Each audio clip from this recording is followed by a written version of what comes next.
नमस्कार. मला असं वाटतं सगळ्यांना मराठी समजत असेल असं मी गृहीत धरतो. समजा कोणाला जर काही प्रॉब्लेम असेल तर प्लीज कम्युनिकेट करा अँकरशी.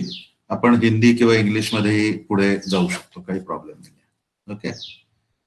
तर आज बेसिकली मला सुरुवातीला हे थोडंसं क्लिअर करावं असं वाटतंय की हे काही असं खूप लेक्चर किंवा प्रेझेंटेशन किंवा काही खूप फॉर्मल याचं स्वरूप न ठेवता आपण हे अत्यंत इंटरॅक्टिव्ह ठेवूया. आपण सगळेजण पर्यावरणासाठी काम करतोय, सगळेजण समाजासाठी काम करतोय आपापल्या परीने. पण आपण सगळेजण एकाच स्थानी आहोत. तर आपण हे अत्यंत इंटरॅक्टिव्ह ठेवूया. कुणालाही मध्ये केव्हाही मी बोलत असताना मध्ये जर काही काही शंका आली, काही प्रश्न विचारायचा वाटला तर मला वाटतं विचारायला काही हरकत नाही. असं काही नाहीये की अगदी शेवटीच सगळे प्रश्न विचारले पाहिजेत. आणि मी बोलण्यापेक्षा तुमच्याकडून प्रश्न किती जास्त येतील या बाबतीत मला जास्त उत्सुकता आहे. एनिवे, तर आपण पहिल्यांदा पुण्यापासून सुरू करूया. आजचा विषयाचा एक महत्वाचा भाग आहे. सारंगजी, येस. एक पिंकी सुभाष म्हणून आहेत, त्यांना बहुतेक मराठी नाही समजत, तर हिंदी मध्येच घ्यावा आपण. No problem. तो हिंदी में बात करते हैं, कोई दिक्कत नहीं है. तो पिंकी जी, शुरुआत में मैंने ये बात कही कि ये अपने को टोटल इंटरैक्टिव रखने का है. इसमें कोई फॉर्मल प्रेजेंटेशन या लेक्चर ऐसी तो बात है नहीं. हर एक जन काम कर रहा है अपनी अपनी हिसाब से. तो जहां भी जो किसी को कुछ सवाल पूछने का है या कुछ डाउट है तो उसी वक्त क्लियर करेंगे. अगर चाहिए तो बाद में भी क्वेश्चन आंसर सेशन जैसे भी आपके कन्वीनियंस से रखते हैं. ओके. तो हमें शुरुआत तो करने की है आज पुणे से. तो इसमें बेसिकली ऐसा है, ये सिविलाइजेशन की जो भी शुरुआत हो गई है धरती पर, पृथ्वी पर, जहां भी अलग अलग जगह पे जो भी सिविलाइजेशन शुरुआत हो गई, तो ये सिविलाइजेशन के लिए बेसिकली पानी बहुत जरूरी था शुरुआत में. और इसकी वजह से हर सिविलाइजेशन जितने भी दुनिया में है वो कोई ना कोई वाटर बॉडी को लग के ही है. ज्यादा करके कोई ना कोई नदी को लग के. ऐसा एक भी गांव नहीं है, शायद ही होगा, मेरा कहने का मतलब, दुनिया में कि जिस जिस गांव में से नदी नहीं बहती है.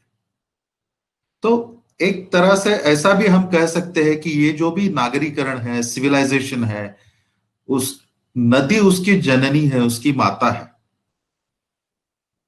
दुर्भाग्य ये है कि हम ये भूल गए हैं कि ये नदियां अपनी माता है और हम इसको एक्सप्लॉइट करना बहुत बुरी तरह से शुरू किया है. अब ये कैसे एक्सप्लॉइट करते हैं, क्या करते हैं, हम आगे बात करेंगे.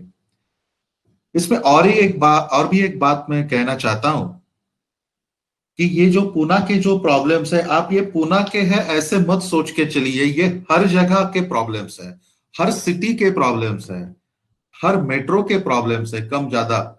जैसे कि नदियां हैं, यहाँ के पहाड़ है, पेड़ है, हवा है, हर तरह का पोल्यूशन है, क्राइम है.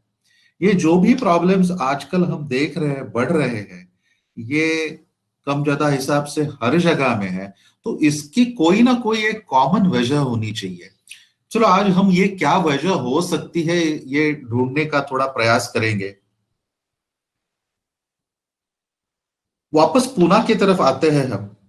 अब पूना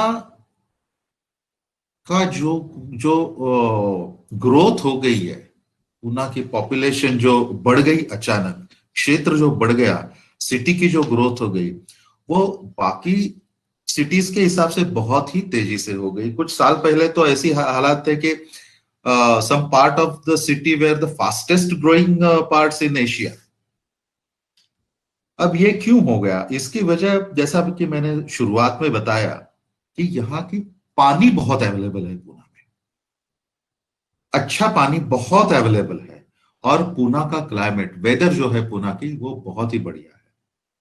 ये दो मेन कारण है जिसकी वजह से पुराने जमाने से पूना की तरफ लोगों का ध्यान रहा है और पुणे की ग्रोथ हो रही है.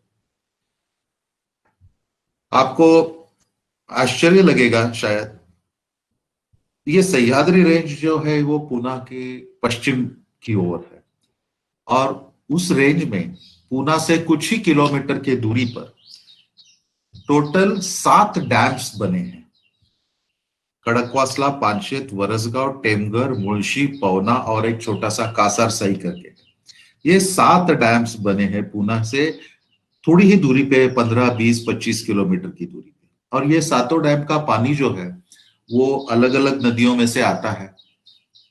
आपको ये भी आश्चर्य लगेगा कि पूना में से 5 नदियां बहती है। शायद ही दुनिया में ऐसी कोई जगह होगी, शायद ही दुनिया में ऐसे सारंगजी, हॅलो.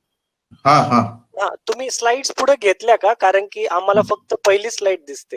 हो भी घेतो पुढे. Okay okay. नाही, मला हाँ, वाटलं की तुम्ही हाँ. घेतली. काय हरकत नहीं घेतो या तो शायद ही ऐसा कोई शहर होगा, मेट्रो होगा जहां से 5 नदियां बहती है। तो उसकी वजह से ये पूना में पानी बहुत है, एक वरदान है समझ लीजिए पूना के लिए पानी का।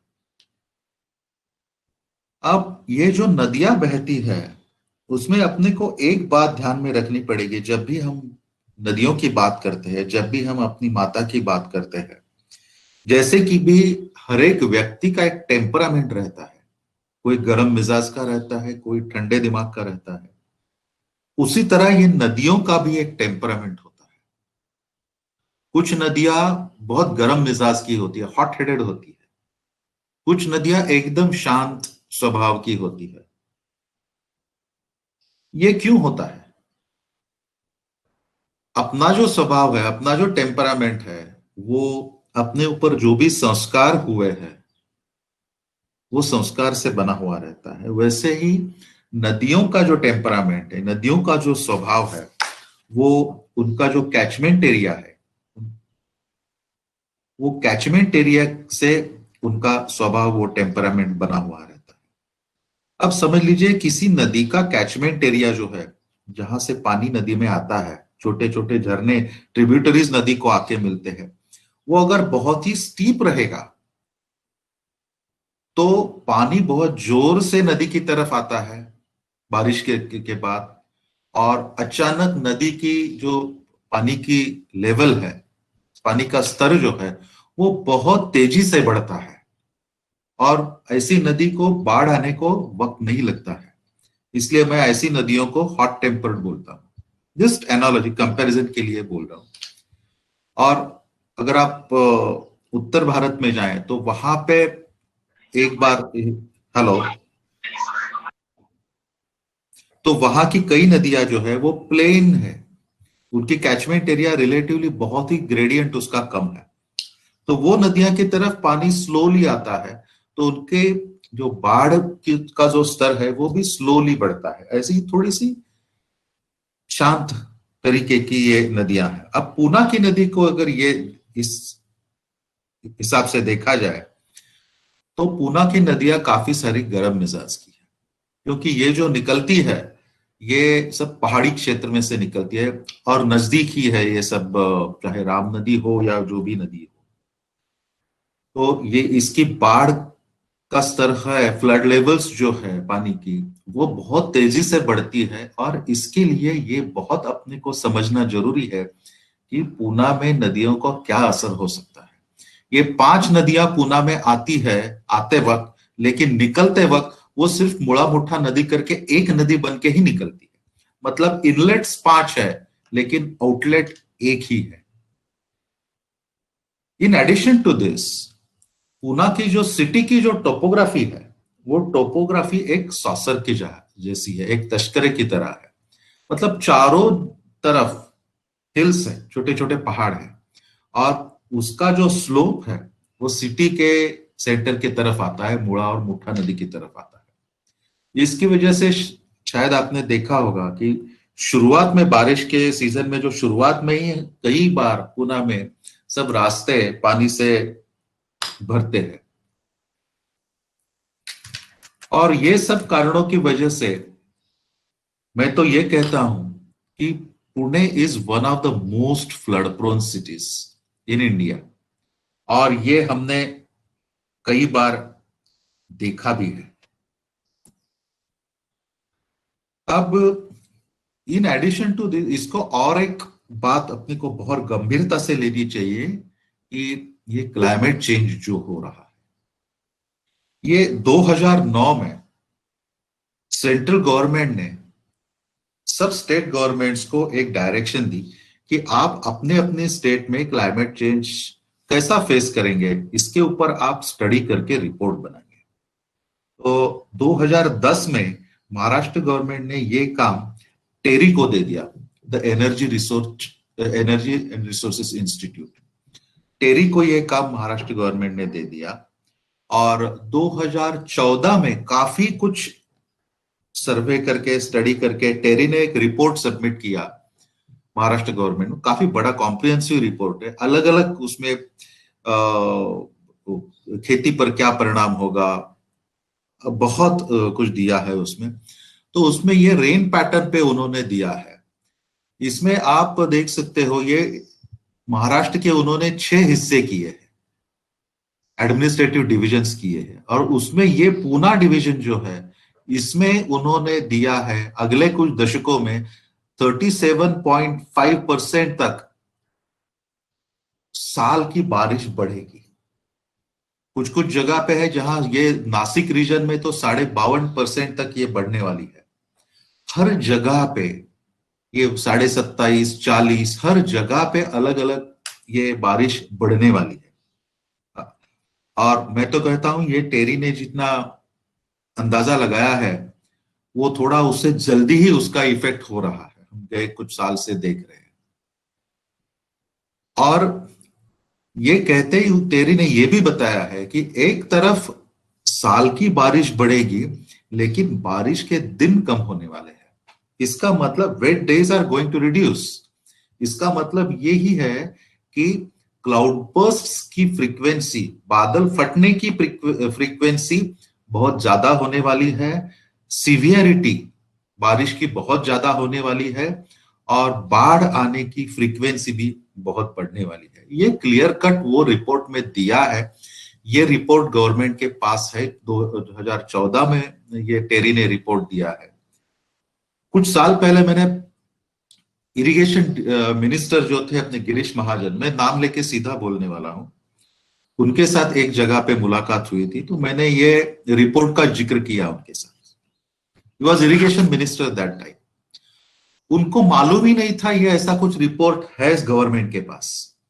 अगर इरिगेशन डिपार्टमेंट के मिनिस्टर को, भले उनको डिटेल्स मालूम होने की जरूरत नहीं है, लेकिन ये रिपोर्ट का एग्जिस्टेंस तो मालूम होना जरूरी है। ऐसा कोई स्टडी किया है और उसमें ऐसा रिपोर्ट बनाया है, और अपने को वो हिसाब से चलना चाहिए।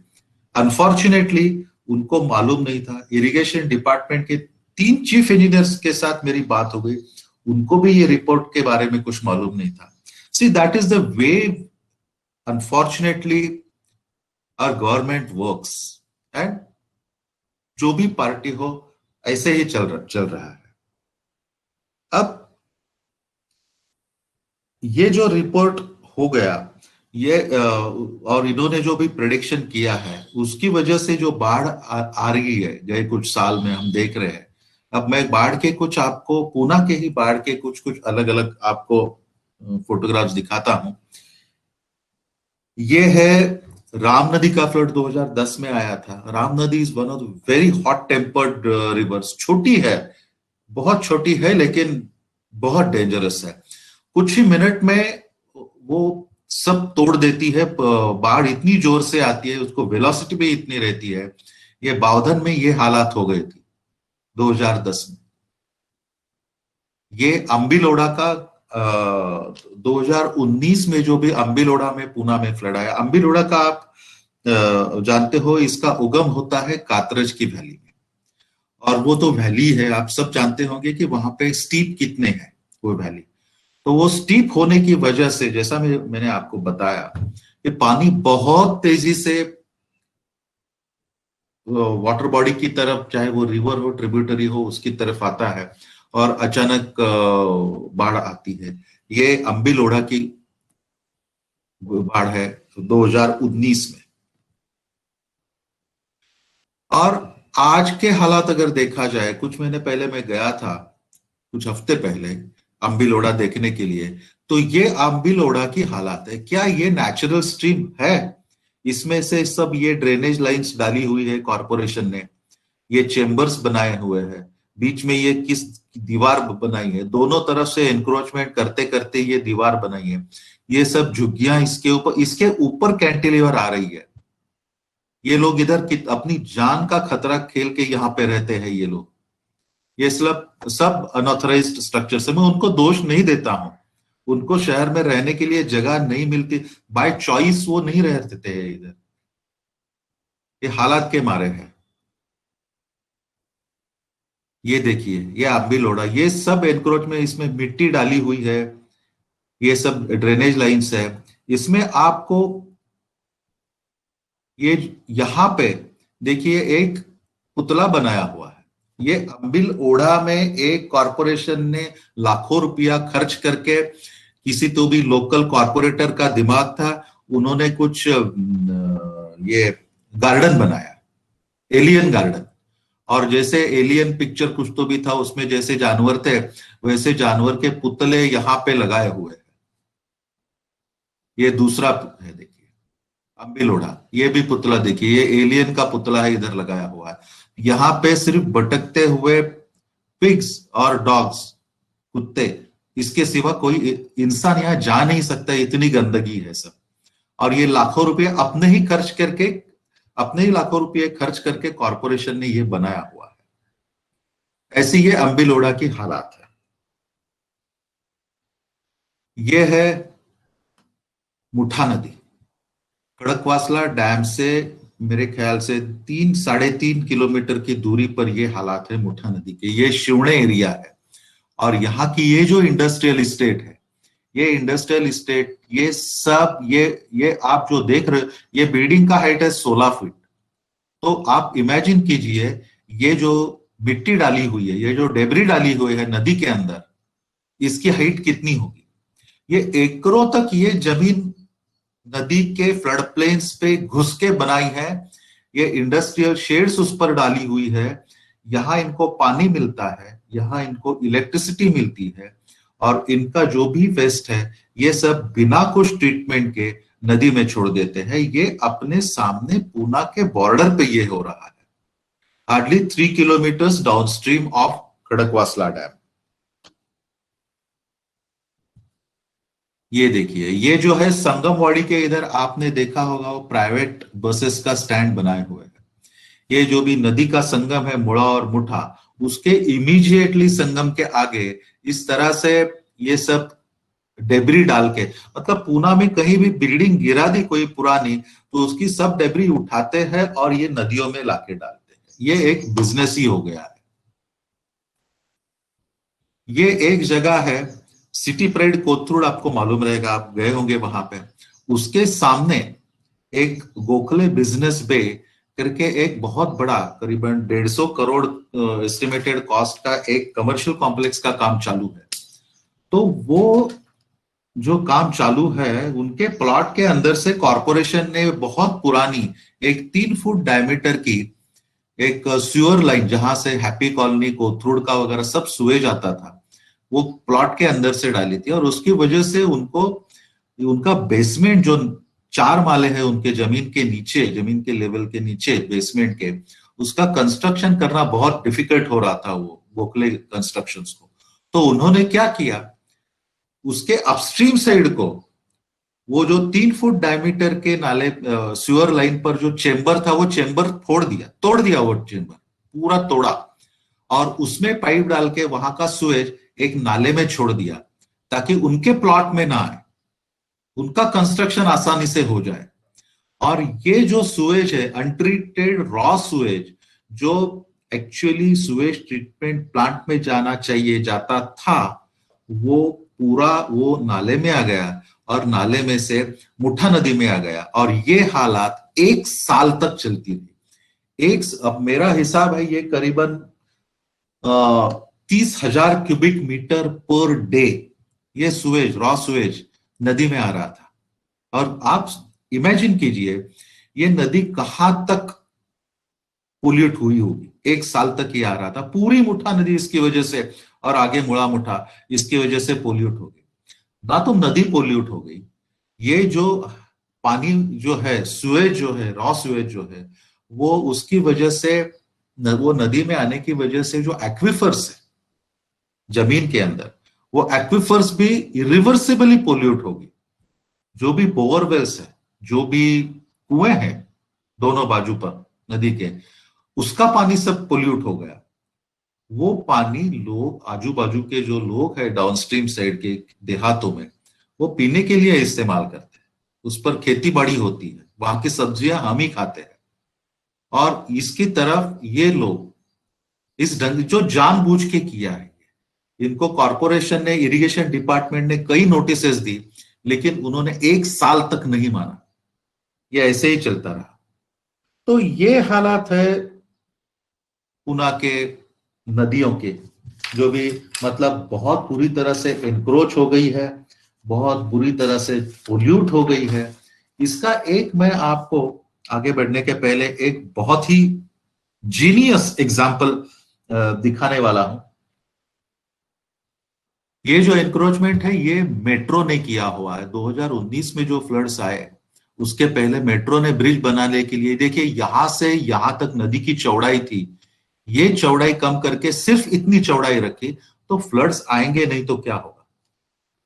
2019 में मैं एक बात आपको बताता हूं, नदी की ब्लू लाइन जो है, मतलब जिसके अंदर कुछ भी कंस्ट्रक्शन अलाउड नहीं है, उसका स्तर जो है, उसकी लेवल जो है वो 60,000 क्यूसेक्स, मतलब 60,000 क्यूबिक फीट पर सेकंड का प्रवाह, उतना डिस्चार्ज खड़कवासला डैम में से छोड़ा जाए तो वो लेवल तक पहुंचता है।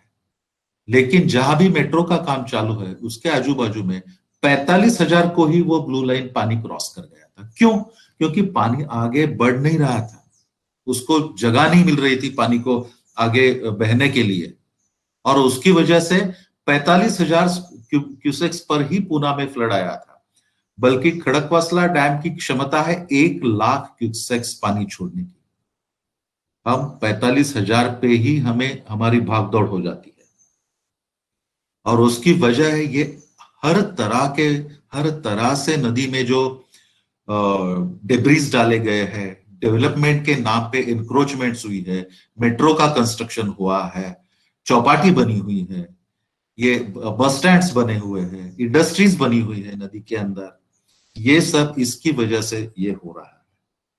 अब मैं जो बोल रहा था वो एग्जाम्पल की तरफ मैं आ रहा हूं। ये मुठा नदी है, आपके लेफ्ट साइड से 2.5-3 किलोमीटर पे है खड़कवासला डैम, और राइट साइड को ये नदी आगे बढ़ती है और पुणे की तरफ जाती है। ये जो नीचे की तरफ जो एरिया है वो है नांदेड़ सिटी का, बल्कि नांदेड़ सिटी का इससे कुछ संबंध नहीं है। और ये जो एरिया है ऊपर की तरफ, वो है शिवणे विलेज। अब ये देखो हाफ राउंड शेप है नदी का यहाँ पे। ये गूगल इमेज है 19 फरवरी 2014 की। ये शेप आप ध्यान में रखिए, यहां से ये ऐसी हाफ राउंड जमीन है। अब नवंबर 2014 में किसी ने तो यहां पे एक छोटा सा चैनल बनाया, जेसीबी से बनाया होगा, 5-6 फुट 7 फुट चौड़ा चैनल। तो स्लोप की वजह से नदी तो यहां से बह रही थी ओरिजिनल जगह से, और यहां से भी पानी बहना शुरू हो गया, दोनों तरफ से पानी बह रहा है। 2014 की है। 2015 में, एक साल के अंदर, वो चैनल चौड़ा कर दिया गया और यहाँ पे मिट्टी डालना शुरू हो गया। ये देखिए यहाँ पे एक आश्रम है, शायद यही लोगों का ये कारनामा है। मैं 2-3 बार जाके आया हूं उधर। यहां पे मिट्टी डालना शुरू हो गया 2015। 2018 का देखिए, नदी जो पहले यहां से बह रही थी 4 साल पहले, वो नदी पूरी यहां से बह रही है। ये करीबन 3 एकड़ की जमीन जो लेफ्ट बैंक में थी, वो अब राइट बैंक का हिस्सा बन चुकी है। यहाँ पे ये लोगों ने गार्डन वगैरह डेवलपमेंट भी शुरू किया है, कुछ शेड्स वगैरह भी बनाई है, और ये पूना के बॉर्डर पे है। मुझे समझ में नहीं आता ये मतलब शर्म की बात है या अभिमान की बात है। मुझे ये समझ में नहीं आता है ये कैसे हो सकता है जब इसके ऊपर इरिगेशन डिपार्टमेंट की निगरानी होती है, कॉरपोरेशन की निगरानी होती है, एमपीसीबी की निगरानी होती है, ये सब लोगों को मैनेज करके ये कैसे हो सकता है? 3 एकड़ जमीन की चोरी, और वो भी पूना में, in broad daylight, in 4 years time. One, ये तो बात पक्की है, समझ लीजिए ये गवर्नमेंट ऑफिसर्स को मैनेज किए बगैर ये हो नहीं सकता, पक्की बात है। तो ये पूना के नदियों की हालात है। अब इसमें और भी कुछ कुछ चीजें हैं, हम देखते हैं, टच करते हैं। मैं ज्यादा नदियों के ऊपर काम करता हूं इसलिए नदियों की चर्चा ज्यादा करूंगा। अब पूना में एक रिवर फ्रंट डेवलपमेंट नाम का एक करीबन 4,000 करोड़ का प्रोजेक्ट आ रहा है। रिवर फ्रंट डेवलपमेंट, मुड़ा and Mutha river front development. इसको नाम में उन्होंने एक रिजुविनेशन ऐसा भी एक शब्द डाला हुआ है, लेकिन वो कुछ मतलब का है नहीं। उसमें रिजुविनेशन, पुनर्जीवीकरण तो बिल्कुल है नहीं। ये जो रिवर फ्रंट डेवलपमेंट है वो रियल एस्टेट प्रोजेक्ट है। ये पैसे कमाने का एक धंधा है। ये कॉन्ट्रैक्टर्स का जो ओरिएंटेड पॉलिसीज जो रहती है वो पॉलिसी का एक हिस्सा है। एक कैसा ये प्रोजेक्ट है पूना का, उसका थोड़ी सी झलकियां देखते हैं। ये देखिए, ये अहमदाबाद की साबरमती है। आपने शायद देखी होगी, फोटोग्राफ देखे होंगे। वो साबरमती रिवर फ्रंट डेवलपमेंट, बहुत नाम सुना है इसका।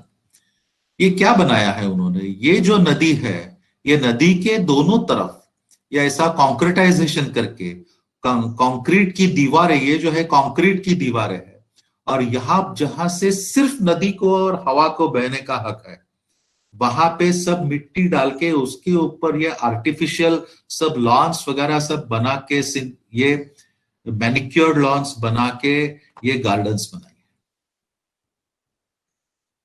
अब नदी का आत्मा क्या है? नदी का आत्मा उसका प्रवाह है, उसका बहना है। अगर वो बहेगी नहीं तो मुझे तो लगता है वो जीवित नहीं है, वो डेड हो गई। ये साबरमती को नदी नदी बोलते हैं, लेकिन ये जो पानी आप देख रहे हो ये बह नहीं रहा है। डाउनस्ट्रीम पे वासना करके जो जगह है अहमदाबाद में, उधर एक बराज बनाया हुआ है, छोटा सा बंड बनाया हुआ है, जो जिसने ये पानी को रोका हुआ है। और पानी रोकने की वजह से इतना ये पानी इधर आपको दिखाई देता है। तो क्या आप इसको नदी बोलेंगे, जो पानी जो बह नहीं रहा है? और दूसरी बात यह है कि ये जो साबरमती है, इसमें जो पानी है वो साबरमती का है नहीं, ये पानी है नर्मदा का। अपस्ट्रीम साइड पे नर्मदा का एक कैनाल जाता है, तो कैनाल में से लिया हुआ ये पानी इसमें डाला हुआ है। तो ये मेरे समझ में नहीं आता ये किस लिए बनाया। ना तो ये पानी बहता है, ना तो ये साबरमती का है, और इसको बोलते हैं ये रिवर फ्रंट पार्क। अब ये दोनों तरफ से नदी एनक्रोच की गई है, कैनाल बन गया है नदी का। अहमदाबाद में मेरे ख्याल से कोई 150 किलोमीटर पर पहला डैम है अपस्ट्रीम साइड पर।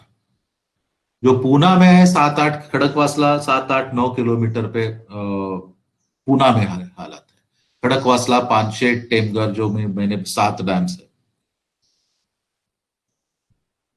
इसमें अपने को ये भी एक बात ध्यान में रखनी चाहिए, ये जो 7 डैम्स है ये एक दूसरे से बहुत नजदीक है। अगर यहाँ पे बादल फट गया, क्लाउड बर्स्ट हो गया, तो थोड़ा बहुत 19-20, लेकिन ये सभी डैम में बहुत जोर से बारिश होगी और ये सभी डैम में से पानी छोड़ना ही पड़ेगा इरिगेशन डिपार्टमेंट को, उसको कोई नहीं रोक सकता।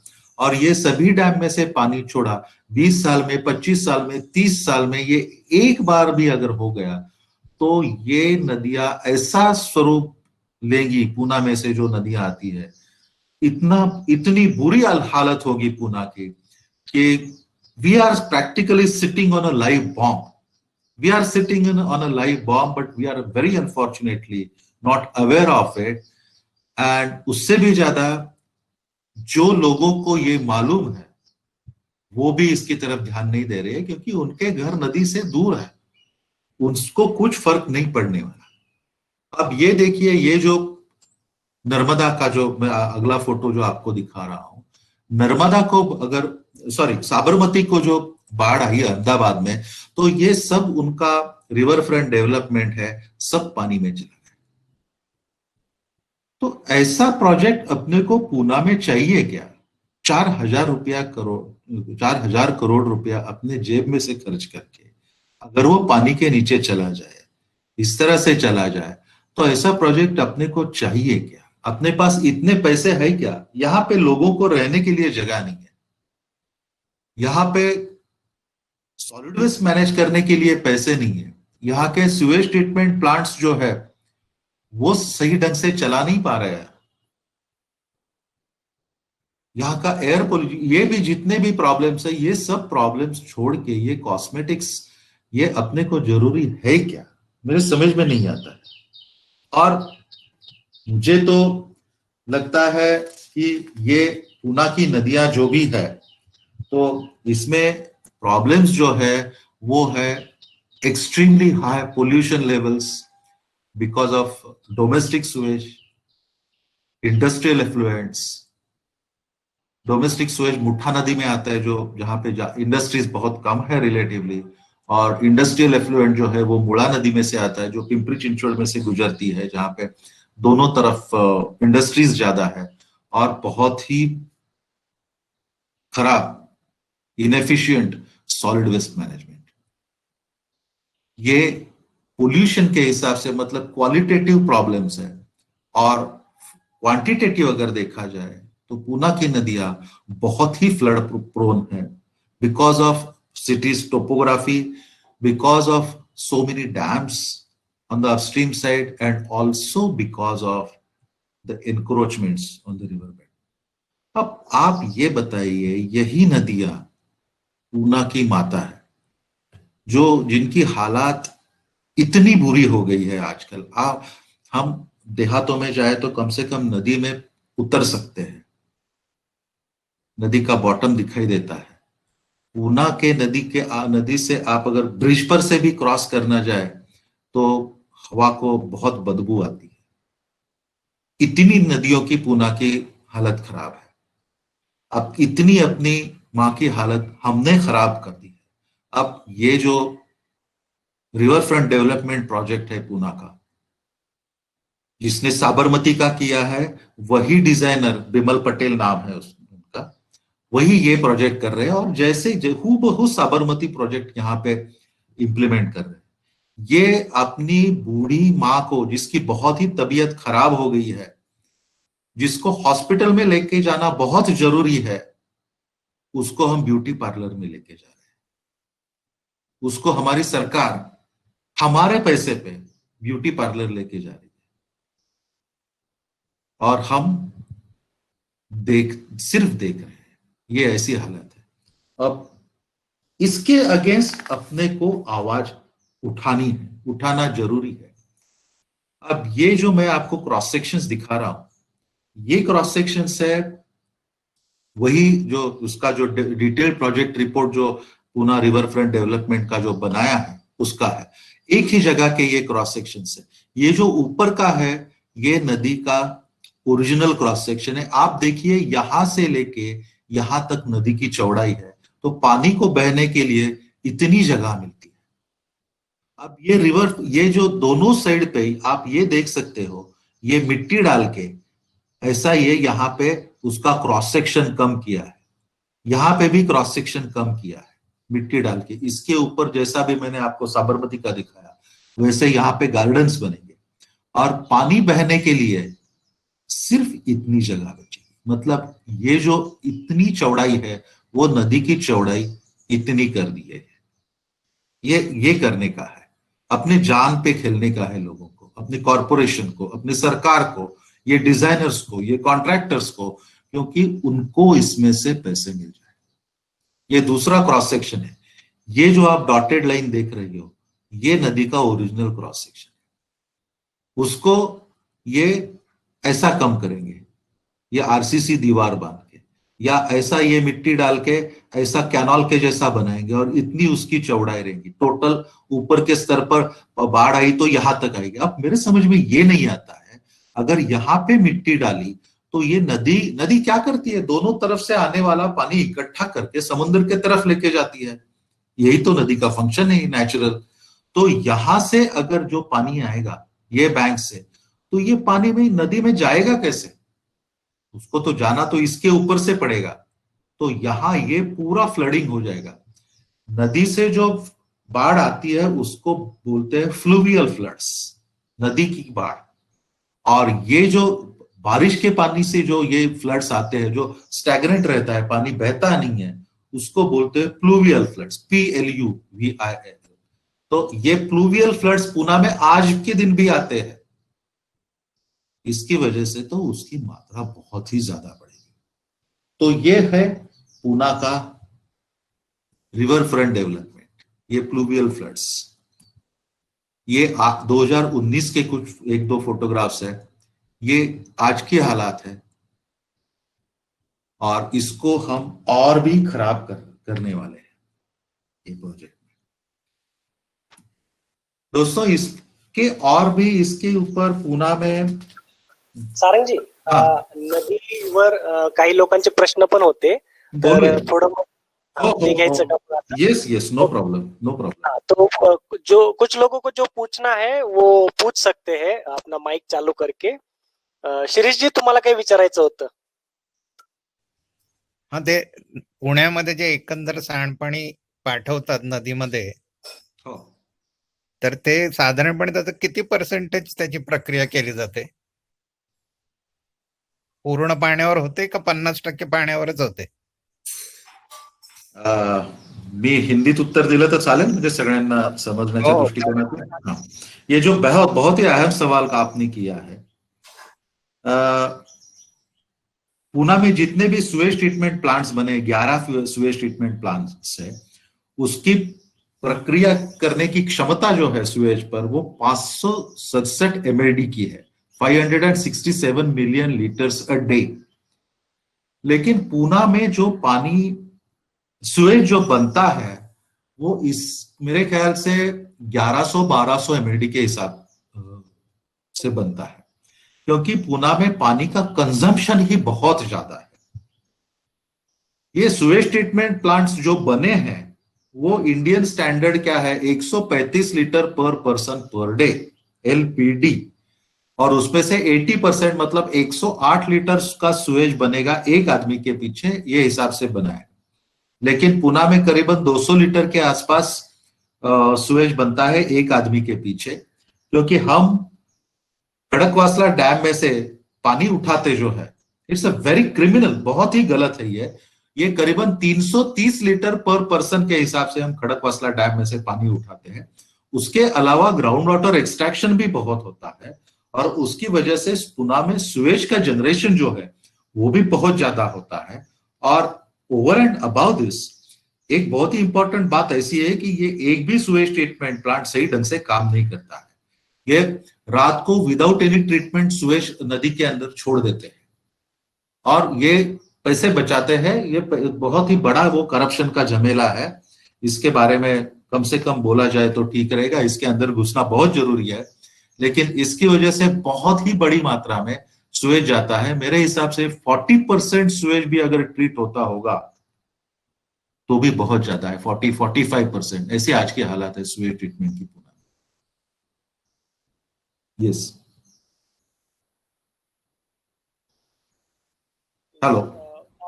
और किसी को कुछ पूछना है? अभी तक जो सारंग जी ने बोला, आगे भी होगा टॉक, अलग अलग इश्यूज पे बोलेंगे। अभी तक जो हुआ नदियों के ऊपर, किसी को कुछ बोलना है, कमेंट करना है तो बोल सकते हैं। हेलो हेलो, येतोय का आवाज? शिरीष जी, सोनालीला पहिले बोलू द्या, मग तुम्ही बोला। बरोबर, हा, सोनाली बोल। ओके सर, आपण प्रॉपर मॅनेजमेंट रिव्हरचं कसं करू शकतो? म्हणजे आपण कंट्रोल करू शकतो की जे फ्लड्स येत आहे वगैरे वगैरे त्यासाठी? मुळात नद्यांचं मॅनेजमेंट कशासाठी करायचं? Why we want to manage the reverse?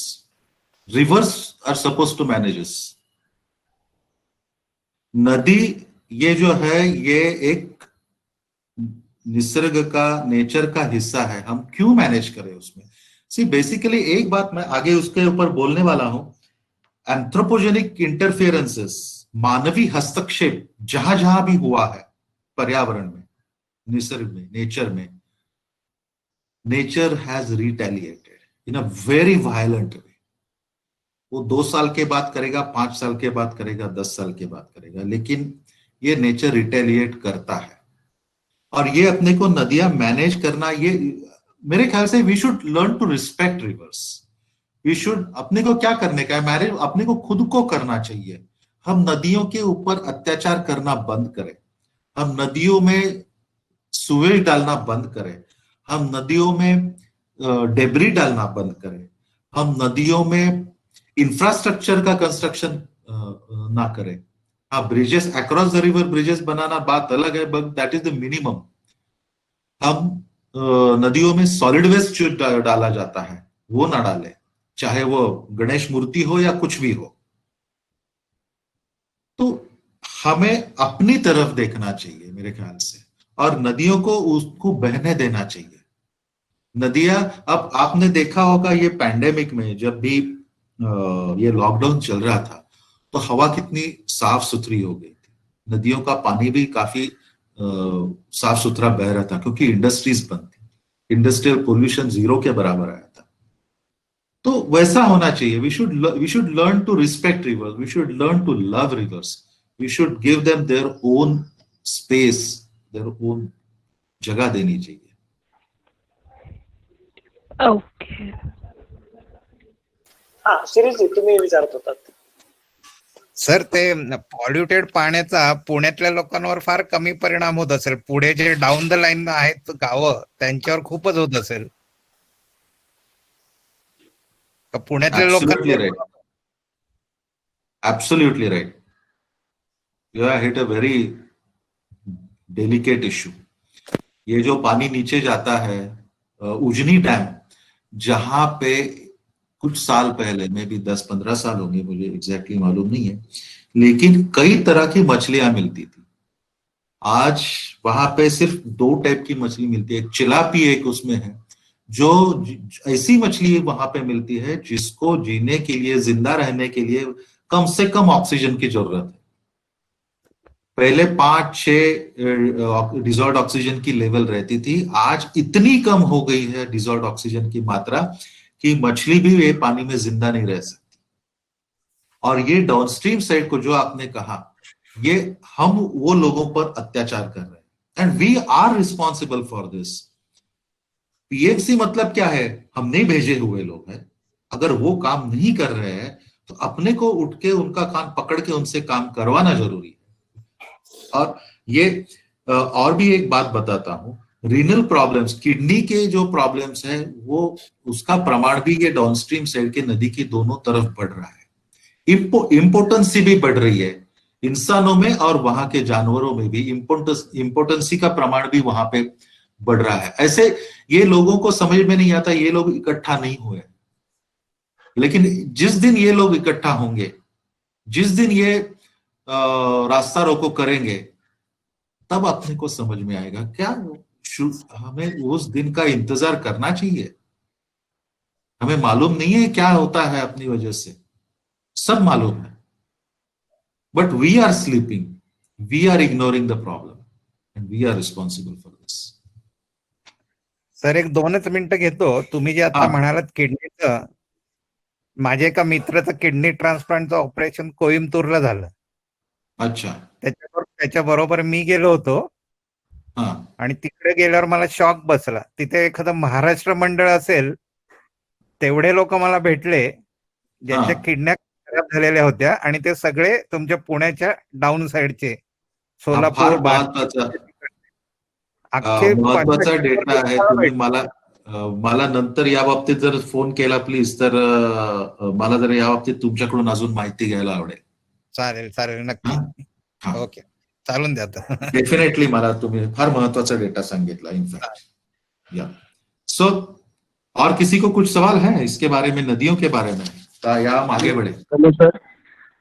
हाँ सर, जसं की तुम्ही म्हटलंय की नदीला आपल्याला मॅनेज करायचीच नाहीये, तर मग नदीवर आपण जे धरणे बांधतो, डॅम बांधतो, तर याचं काही महत्व आहे का? आपण कशासाठी बांधलं पाहिजे किंवा त्याचं काय काय महत्व आहे त्या डॅमचं? ये डैम मैनेजमेंट हाँ वेगड़ा इशू है, लेकिन मैं ये जरूर कहूंगा, उसमें मैं ज्यादा जानता नहीं हूं, लेकिन मैं ये जरूर कहूंगा बड़े बड़े डैम्स बनाना बहुत गलत है। क्यों? डैम्स, देखिए नदी का एक अपना प्रवाह रहता है, ठीक है, नदी का एक अपना प्रवाह रहता है। वो अगर आपने वो प्रवाह रोक लिया तो आपका नदी का जो आगे का जो है डाउनस्ट्रीम साइड का, उसका पीक फ्लो जो है, मैक्सिमम फ्लो जो बारिश के सीजन के बाद आता है वो बढ़ता है, और लीन फ्लो जो कम से कम है वो कम होता है। मतलब डिफरेंशियल जो है ये फ्लो, ये दोनों का ये डिफरेंस बहुत बढ़ता है, और जिसकी वजह से बाढ़ भी आती है और सूखा भी होता है, मछली भी नहीं रहती है, ये फिशरमैन को ये सब बेकार हो जाते हैं। तो ये डैम्स बनाना, अब छोटे छोटे डैम्स जरूर बनाओ, लेकिन इतने बड़े मत बनाओ जो हम नीचे वाले लोगों का पानी छीने, जैसे भी ये पूना में हो रहा है, जैसे भी अपने जो अभी सर ने सवाल किया था उस हिसाब से इतने भी डैम्स बड़े मत बनाओ। तो ऐसा मेरा व्यू पॉइंट है। और एक इसके बारे में मैं एक कहना चाहूंगा, ये जो नदी के दोनों तरफ जो पहाड़ रहते हैं, उसके ऊपर श्रब्स रहते हैं, पेड़ रहते हैं अलग अलग तरह के, जंगली सब, इसका ये नदियों के लिए बहुत ही खास रोल है, बहुत ही इनका ये जो हम, अब आप देखो, हम घर जाते हैं, कभी भी जाते हैं, नल खोलते हैं तो अपने को 24 घंटे पानी मिलता है। क्यों मिलता है? कॉर्पोरेशन क्या 24 घंटे अपने को पानी देती है? बिल्कुल नहीं। घंटा, 2 घंटा, 3 घंटा कॉर्पोरेशन से पानी आता है, लेकिन हम ये पानी ऊपर वाली टंकी में स्टोर करके रखते हैं, ओवरहेड टैंक में, और वहां से ये नल को 24 घंटे पानी आता है। अब ये जो पहाड़ है, ये पहाड़ में आप देखो 5%, 10% पोरोसिटी रहती है मिट्टी के अंदर। अब जब भी बारिश ये पहाड़ पे गिरती है तो वो पानी जो है बारिश का, वो ये पहाड़ों में परकोलेट होता है। ये जो भी पहाड़ है वो पानी को पकड़ के रखते हैं, स्टोर करके रखते हैं उसकी पोरोसिटी में, और जैसे भी फिर बारिश का सीजन खत्म होता है, ये पानी ग्रेविटी से स्लोली नदियों की तरफ आना शुरू होता है। जो एक्विफर्स बहती है या सरफेस पे से आता, झरने बहते हैं। शायद आपको मालूम होगा कि हमारे दादाजी बोलते थे कि उस वक्त ये झरना साल भर बहता था, अब क्यों नहीं बहता? ये क्यों नहीं? इसलिए नहीं बहता है कि जिस पहाड़ से इसको पानी मिलता था, जो पहाड़ इसको जिंदा रखता था, वो पहाड़ के ऊपर उसके पेड़ हमने काट दिए हैं, इसके ऊपर हमने डेवलपमेंट करना शुरू किया है। अगर पेड़ नहीं रहेंगे तो बारिश का पानी एकदम फास्ट नीचे आ जाता है, बह जाता है, सरफेस रन ऑफ बढ़ते हैं, वो परकोलेट नहीं होता, उसको अपॉर्चुनिटी मिलती नहीं है परकोलेट होने की। और ये जो नेचुरल ओवरहेड टैंक्स है, ये पहाड़ों को तो मैं तो नेचुरल ओवरहेड टैंक्स बोलता हूं, ये हम भरते नहीं है आजकल, ये खाली रह जाते हैं, और ये खाली रहने की वजह से नदियों को पानी नहीं मिलता है साल भर, झरने बहते नहीं है आजकल, ग्राउंड वाटर जो है उसकी लेवल दिन ब दिन नीचे जा रही है। उसका वजह ये है, ये पहाड़ के ऊपर डेवलपमेंट और ये हिल्स के ऊपर जो भी ग्रीन कवर है उसका काटना, उसका ये असर है। ठीक है, तो हाँ, यस। मैं ना कुछ 8-9 महीने पहले ना डोंजे गांव में गई थी, जो पुणे के पास में ही आता है, सिंहगढ़ के नीचे। तो वहां पे ना जो अलग अलग रिसोर्ट्स बनाए हुए हैं ना, उसका सारा सेवर लाइन का पानी वही नदी में, झरने में छोड़ा गया है। तो वहां पे ना एक कातकरी समाज करके एक जमात है जो वहीं पे मछलियां पकड़ती है। हाँ। तो जब मैंने उनसे बातें की थी तब उन्होंने बोला कि दीदी इससे पहले बहुत मछलियां मिलती थी, जिनपे हम गुजारा करते थे, लेकिन अब मछलियां मिलती ही नहीं है। हाँ और यहाँ के आजू बाजू में जो घर घर है, तो वहां पे बहुत बाढ़ आने का प्रमाण बढ़ गया है। यानी वहां की हाँ खेती भी बहुत ज्यादा पानी में चली जाती है। हाँ तो हाँ ये हाँ सब इन्हीं चीजों के चलते हो, जो आप अभी बता रहे हो। हाँ हाँ, मतलब ये एग्रीकल्चरल पोल्यूशन भी है वहां पे, आपका कहने का मतलब? हेलो? मुझे कहना है कि वो जो सेवर लाइन का पानी सब छोड़ा जा रहा है हाँ रिसोर्स, अब वहां के जो ग्राम पंचायत है, वो ग्राम पंचायत में आता है अभी भी। हाँ हाँ हाँ और तो उन सबको ये पता है, हमने उनसे फिर जाके बात भी की थी कि इस तरह से सब पानी छोड़ा जा रहा है, वो पानी मिक्स हो रहा है, वहां के गांव में जो पानी लोग पी रहे हैं वो यही पानी पी रहे हैं। वहां पे हम्म अभी भी पंप है, वहीं पे जो नल का पानी आता है ये इसी पानी में से आता है, वो कुछ उसके ऊपर काम नहीं करते और फिर नहीं छोड़ते। तो ये सब सेवर हम्म। लाइन का जो पानी जा रहा है वही पानी गांव के लोग पी रहे हैं। तो उनसे तबीयत खराब होने का भी बहुत बड़ा होगा, तो वो बोले कि काम करते हैं, लेकिन अभी मैं गई थी वापस, तो अभी भी हाँ वही सेम सिस्टम चल रहा है। तो ये बहुत ही अ,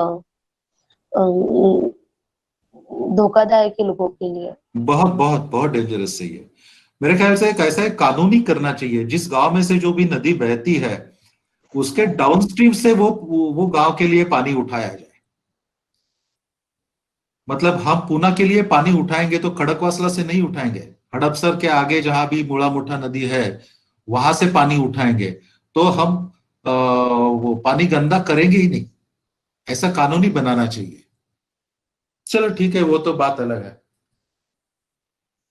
और कोई सवाल है? हाँ, मैं पूछना चाहता हूँ। जी। दो सवाल हैं मेरे। एक तो क्या आपकी जानकारी में, जैसे पहले आपने कहा है कि कोई शायद ही ऐसा गांव, कस्बा या शहर होगा जहां से नदी ना बहती हो, लेकिन क्या दुनिया भर में कुछ इस तरह के भी प्रयोग या मिसालें हैं जहां पे आसपास में उस तरह का कोई फ्लोटिंग वाटर नहीं है, नदी नहीं है? तो बेसिकली मेरा सवाल है कि सीवेज ट्रीटमेंट करने का कोई दूसरा तरीका कोई इजाद हुआ है, कुछ कोशिशें हुई हैं क्या दुनिया में, अपार्ट की उसको नदी में छोड़ा जाए ट्रीटेड? एक।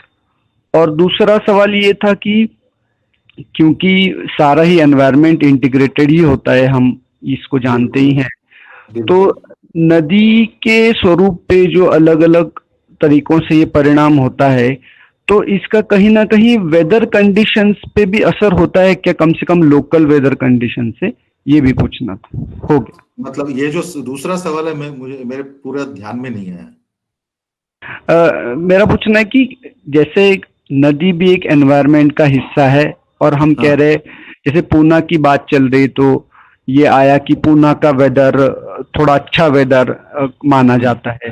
तो वेदर कंडीशन में जो फैक्टर्स आते हैं उसमें हवा हो या और भी चीजें हो, तो क्या उसके किसी फैक्टर पे ये चीज असर करती है, नदी का पोल्यूट होना और उससे रिलेटेड चेंज रिएक्शंस का कोई फैक्टर? ये पूछना था।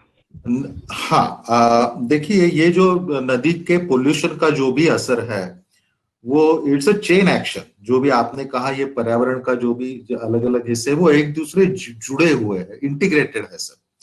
तो नदी का पानी अगर पोल्यूट हो गया तो उसमें जो जीवित जंतु वहां उसमें रहते हैं, अलग अलग तरह के क्रीचर्स फ्लड प्लेन्स में रहते हैं, नदी के पानी के अंदर रहते हैं, वो जिंदा नहीं रह पाएंगे। तो मछलियां कम हो जाएंगी, मछलियां कम हो जाएंगी तो फिशरमैन का जॉब लॉस हो जाएगा। दूसरी बात है, ये फ्लड प्लेन्स में जो भी जंतु है वो नहीं रहेंगे तो पंछी वहां पे नहीं आएंगे। ये माइग्रेटरी बर्ड्स देखिए, पुणे में बहुत जगह पे आते थे, काफी वो कम हो गए हैं। पाषाण लेक में बहुत पहले बहुत आते थे, लेकिन ये पाषाण लेक का बहुत ही ये डेवलपमेंट करके उसका जो बॉर्डर है वो सिविल वर्क हो गया, वहां पे आना उनका बंद हो गया, क्योंकि उनको वहां पे खाना नहीं मिलता है।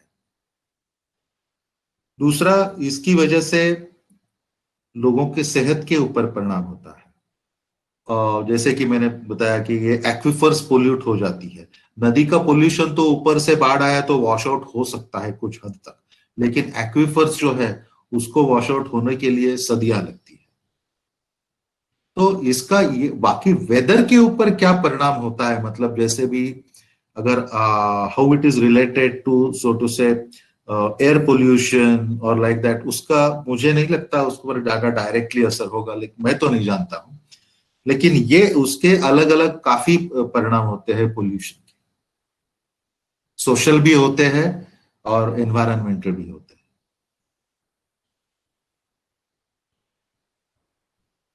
Hello, thank you.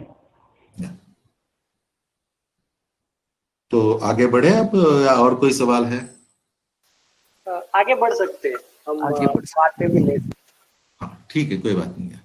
तो पूना में हमने नदियों के बारे में थोड़ी चर्चा की, लेकिन सिर्फ नदियां यही एक प्रॉब्लम है ऐसी बात नहीं है। जैसे अभी भाई साहब ने बोला कि ये अलग अलग सब एक दूसरे से जुड़े हुए हैं, तो बाकी जो भी प्रॉब्लम्स है, डिस्ट्रक्शन ऑफ हिल्स जिसका मैंने जिक्र किया था, इरोजन ऑफ ग्रीन कवर, पेड़ काटना, ग्राउंड वाटर जो है उसका पोल्यूशन और उसका डिप्लीशन लेवल उसका नीचे होना, सॉलिड वेस्ट मैनेजमेंट, कचरा, ये सब कचरा बह के बारिश के वक्त नदी में ही जाता है और इसका बहुत डेंजरस है। ये ब्रिजेस को अटकता है, बराजेस जो है वो बराजेस में ये प्लास्टिक अटका हुआ रहता है जिसकी वजह से उसके गेट्स खराब हो जाते हैं।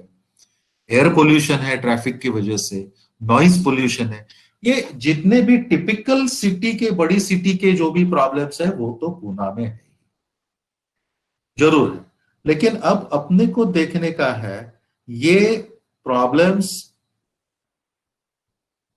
क्यों हो गए हैं, किस वजह से हो गए हैं। ये देखने के पहले मैं एक थोड़ा सा एक एनालॉजी और एक देता हूं। कोई भी सिटी का या अर्बनाइजेशन का एक एनाटॉमी रहता है, एक स्ट्रक्चर रहता है, जैसे कि ह्यूमन एनाटॉमी रहता है। अगर कंपेयर किया जाए तो जैसे नदियां या झरने रहते हैं, वैसे अपने शरीर में आर्टरीज रहती है जिसमें से ऑक्सीजन कैरी करने वाला ब्लड, ऑक्सीजन कैरी करने वाला खून बहता है आर्टरीज में से। शहर में स्यूअर्स रहती है, गटर्स रहती है, जैसे अपने शरीर में वेन्स रहती है जिसमें जहां में ब्लड में ऑक्सीजन नहीं रहता है वो शुद्धिकरण का काम करती है। जैसे भी शहर में सुवेज ट्रीटमेंट प्लांट्स और एफ्लुएंट ट्रीटमेंट प्लांट्स, एसटीपीज और ईटीपीज रहते हैं, वैसे अपने शरीर में किडनीज और लिवर ये रहता है जो अपना खून, जो ब्लू ब्लड जो आता है अलग अलग टिश्यूज से इंप्यूरिटीज लेके उसको साफ करने का काम करता है कि किडनीज और लिवर।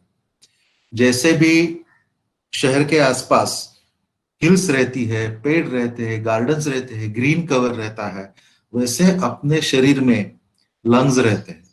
जो हवा हम लेते हैं वो हवा में से ऑक्सीजन खींच के अपने शरीर को ये देते हैं lungs.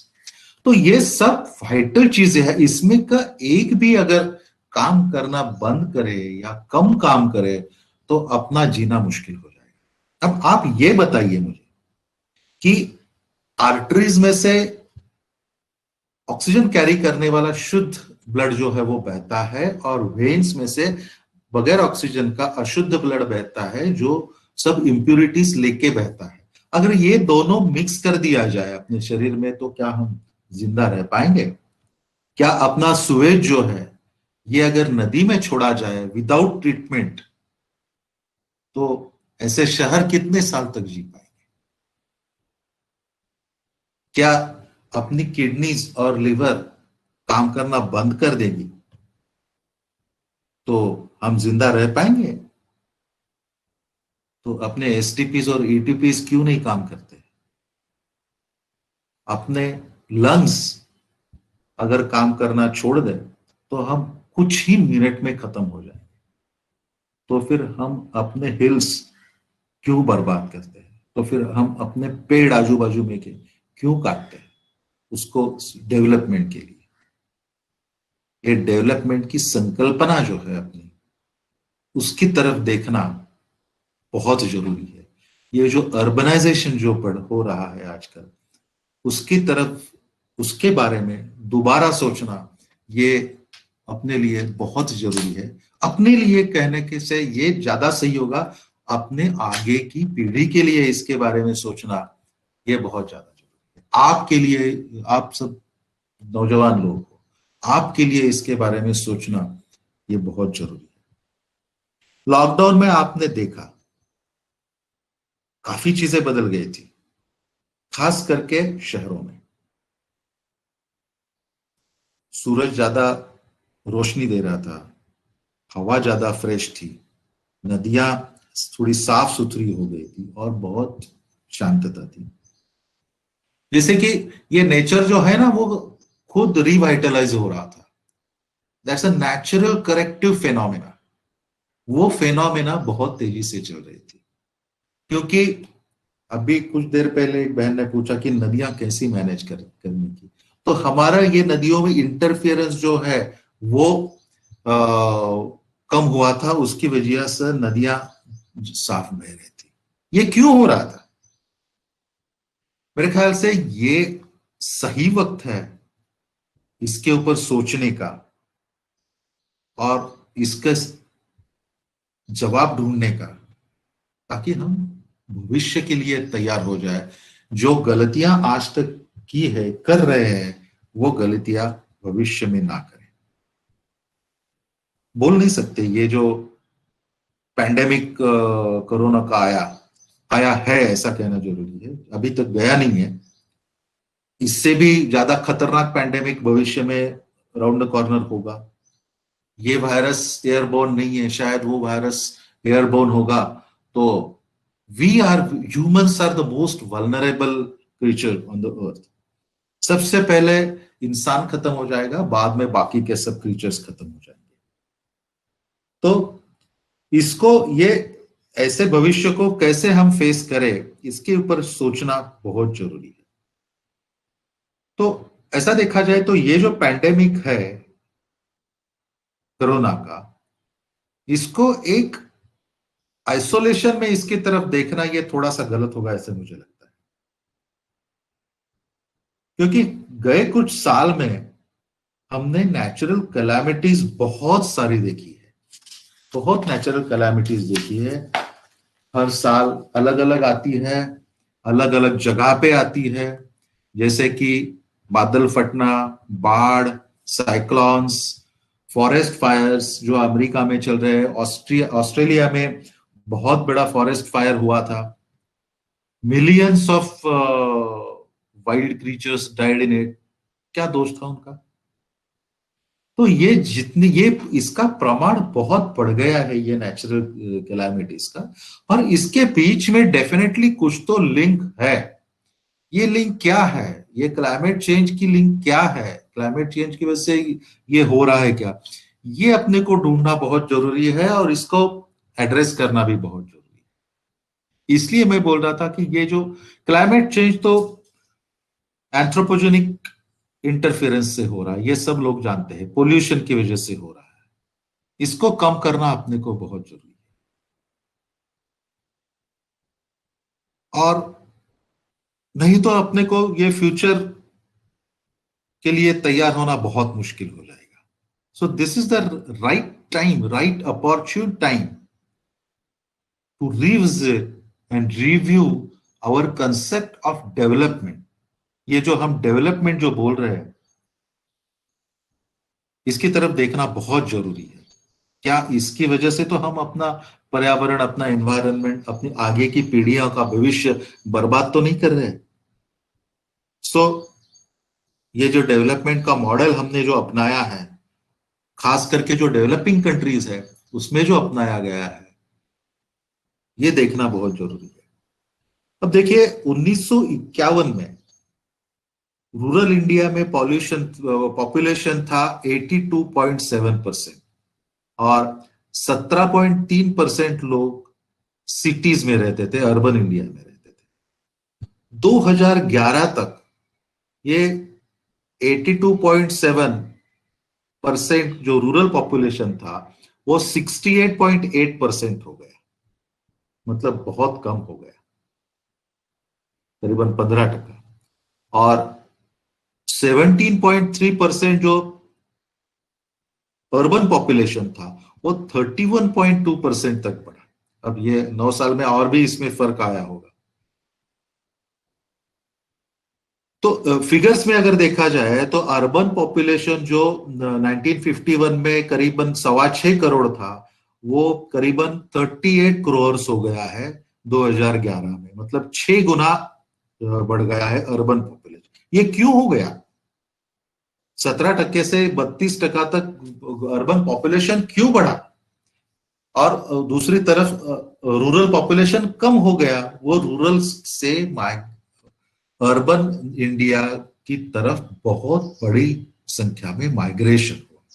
That is the only answer for this. ये ह्यूज माइग्रेशन हो गया। ये क्यों हो गया माइग्रेशन?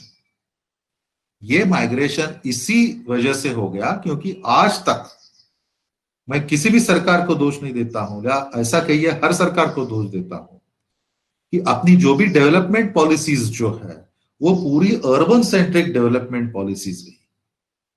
हमने रूरल इंडिया की तरफ ध्यान ही नहीं दिया। आप डेवलप्ड कंट्रीज में जाए, यूरोप में जाए, तो वहां कौन से भी देश में जाएंगे, वहां पे सिटीज में जो लाइफस्टाइल है या लाइफ क्वालिटी जो है उससे आप देहातों में जाए तो आपको लाइफ क्वालिटी ज्यादा अच्छी मिलेगी। यहां पे जो फैसिलिटीज है वो तो फैसिलिटीज वहां आपको मिलती ही है, लेकिन उसके अलावा आपको जगह ज्यादा रहेगी, फ्रेश एयर रहेगी, बड़े घर रहेंगे, बंगले रहेंगे। आज अपने देश में, अपने भारत में वैसी हालत है क्या? बिल्कुल नहीं है। आप देहातों में जाओ, वहां पे बिजली 24 घंटा रहती है? नहीं। हम एक जगह पे, एक तरफ हम नेपाल को और बांग्लादेश को इलेक्ट्रिसिटी एक्सपोर्ट करते हैं, लेकिन अपने भाइयों को नहीं दे पाते, अपने किसान भाइयों को ये इलेक्ट्रिसिटी नहीं दे पाते। क्यों? What could be the justification? Health facilities देखा जाए, क्या जैसी शहर में है वैसी रूरल इंडिया में है? एजुकेशन देखा जाए, एंटरटेनमेंट तो छोड़ ही दो, एजुकेशन देखा जाए, ये जीवन आवश्यक जो चीजें हैं उसकी तरफ देखा जाए तो क्या ये अर्बन के जैसा रूरल इंडिया में अवेलेबल है? बिल्कुल नहीं है। जॉब अपॉर्चुनिटीज देखो, ये है सिटीज में जैसी वैसे रूरल इंडिया में? बिल्कुल नहीं है। इसकी वजह से जो एस्पायरिंग जनरेशन जो है वो अपने आप सिटी की तरफ आती है और माइग्रेशन बढ़ता है। ये बढ़ता ही जा रहा है। हम ही क्यों एंजॉय करें? वो लोगों को भी उतना ही हक है एंजॉय करने का। तो ये लोग रूरल इंडिया में से जॉब की तलाश में, एजुकेशन की तलाश में, हेल्थ फैसिलिटीज ढूंढने के लिए शहर की तरफ आते हैं। इसमें से कई लोग जिनके पास पैसे नहीं होते हैं वो ऐसे जगह पे सेटल हो जाते हैं जिनको हम स्लम्स बोलते हैं। Not by choice, by force, हालात के मारे है ये। जैसे मैंने अम्बिलोड़ा का दिखाया, वे ऐसे ही लोग हैं। ये इनको शौक नहीं है ऐसे घरों में रहने का। ये शहर में इतने रेट से वो घर ले नहीं पाते, इसलिए ऐसे घर में रहते हैं। और ऐसी जगह आजकल कोविड-19 के हॉटस्पॉट्स बनते हैं। हम इनको स्लम्स बोलते हैं, जो ये हॉटस्पॉट्स बन गई है। Who is responsible for this? These people are not responsible for this. ये जो माइग्रेशन हो रहा है, ये इसकी वजह से ये सिटीज का जो इंफ्रास्ट्रक्चर है, ये इंफ्रास्ट्रक्चर भी कोलैप्स हो गया है, कोलैप्स हो रहा है। And the cities are heading towards destruction. हर जगह की एक कैरिंग कैपेसिटी रहती है, जैसे नदी की रहती है वैसे हर जगह की भी रहती है। आप कल्पना कीजिए, अगर एक 2 बेडरूम फ्लैट में जहां पे 4-5 लोग आराम से रह सकते हैं, 2-3 लोग दिवाली के टाइम मेहमान बन के आए तो उनके साथ हम एंजॉय भी कर सकते हैं, लेकिन 2 बेडरूम फ्लैट में जहां 4-5 लोग रहना चाहिए वहां पे अगर 20 लोग हमेशा के लिए रहने लगे तो क्या होगा? Everybody will be unhappy. Everybody will be unhealthy. Nobody will have privacy. Nobody will get good food from the kitchen because kitchen will be insufficient, toilets will be insufficient, किसी को fresh हवा नहीं मिलेगी। तो ऐसा ये हालात सब आज के शहर की हो रही है। देखिए, इस विश्व में या इस पृथ्वी पर दो ही चीजें ऐसी है जो कभी बढ़ना जिसका ग्रोथ रुकता नहीं है। आप कौन सी भी चीज ले लो, चाहे कोई पेड़ ले लो या कोई भी क्रीचर ले लो, it stops growing at certain stage. लेकिन दो ही चीजें ऐसी है जिसका बढ़ना रुकता नहीं है, और वो है हमारी सिटीज और हमारा greed, that never stops. And the day when the cities stop growing and our greed stops growing, we will become happy. We will become happy. और इसके लिए अपनी पॉलिसीज जो है, ये सिटीज क्यों बढ़ रही है? ग्रोथ नहीं है, अब ये मैलिग्नेंट ग्रोथ है, ये ग्रोथ नहीं है, ये ओबेसिटी है। ये क्यों हो रहा है? क्योंकि अपनी पॉलिसीज जो है वो पॉलिसीज इस एड्रेस को, इस इशू को एड्रेस नहीं कर पाती। हमारे डेवलपमेंट प्लान से, रीजनल प्लान से, ये हमेशा रोड बढ़ाते हैं और व्हीकल्स को जगह देते हैं, फिर और व्हीकल्स आते हैं और लोग आते हैं और पॉपुलेशन बढ़ती है। We must stop this. We must now अपना ये जो सिटीज का प्लानिंग है, it should shift away to rural India. Rural India को हम ज्यादा अच्छा बनाएंगे तो सिटीज की तरफ माइग्रेशन कम होगा, माइग्रेशन कम होगा तो ये प्रेशर कम होगा, प्रेशर कम होगा तो अपने आप सिटीज भी हेल्दी हो जाएगी और रूरल एरिया भी हेल्दी हो जाएगा। हम स्मार्ट सिटीज बना रहे हैं एक तरफ, रोज रोज डंका बजता है टीवी पे, रेडियो पे, न्यूज़पेपर्स में, मीडिया में कि ये स्मार्ट, इतनी स्मार्ट सिटीज हो गई है, उतनी स्मार्ट सिटीज हो गई। हमें स्मार्टनेस चाहिए या उसके पहले हेल्थ चाहिए? आप ही जवाब दीजिए खुद को। अगर हेल्दी नहीं रहेंगे तो स्मार्ट कैसे बनेंगे हम? सो अपनी ये जो भी पॉलिसीज है, ये पॉलिसीज जो है, जब तक हम ग्रिड बेस्ड पॉलिसीज से पैराडाइम शिफ्ट करके नीड बेस्ड पॉलिसीज नहीं बनाते हैं, तब तक ये डिस्ट्रक्शन चालू ही रहेगा, तब तक ये माइग्रेशन चालू ही रहेगा, तब तक ये सिटीज कोलैप्स ही होती जाएगी, तब तक ये रूरल इंडिया सेटिस्फाई नहीं होगा, हेल्दी नहीं होगा। So we need to reduce, then stop and then reverse the migration. उसको ये 2-4 साल में होने वाली बात नहीं है, उसको 20 साल, 30 साल, 25 साल, 50 साल लगेंगे। लेकिन अपने को अपनी पॉलिसीज वो हिसाब से बदलना जरूरी है। Let us start changing the policies. City planning needs to be shifted away from cities to villages. We need convenient villages now, and I should say inconvenient cities, so that लोग cities छोड़ के अब देहातों की तरफ, छोटे गांवों की तरफ जाना शुरू करें। तो ऐसा अपना डेवलपमेंट का ये फोकस शिफ्ट होना चाहिए। ये जो पृथ्वी है, ये जो विश्व जो है, वो हर एक का है, हर इंसान का है, हर क्रीचर का है, सिर्फ इंसानों का नहीं। So be and let others be. ये शायद आखिरी मौका हो सकता है हेल्थ और ओबेसिटी, हेल्थ और ओबेसिटी के बीच में का फासला जानने का, ग्रोथ और मैलिग्नेंट ग्रोथ, इसके बीच में का जो फर्क है वो जानने का। अगर ये हम इस वक्त नहीं जान पाए तो शायद भविष्यकाल कोई बहुत ज्यादा अच्छा है, ऐसा मुझे नहीं लगता। I am not optimist, I am not pessimistic, I am optimistic.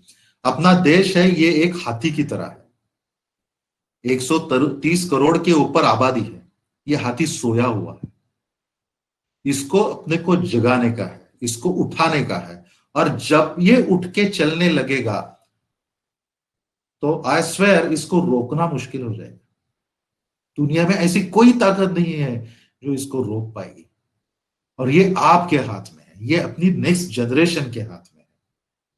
So let us stop blaming our politicians and bureaucrats. ये हमने ही उनको भेजा हुआ है, हमने गलत लोगों को भेजा, हमने गलत लोगों को चुना, तो वो गलत डिसीजंस ही लेंगे। हमारी प्रायोरिटीज जो है वो अगर गलत है, वो साइंटिफिक नहीं है, वो लॉजिकल है, तो दोष उनका भी नहीं है। Let us take the responsibility on our own and change ourselves. If we change, अगर हम बदलेंगे तो हमारे लीडर्स भी बदलेंगे, हमारा देश भी बदलेगा। लेकिन अगर हम नहीं बदलेंगे तो कुछ भी नहीं बदलेगा। So let us start that change. Let us give a better India to our next generation. Thank you.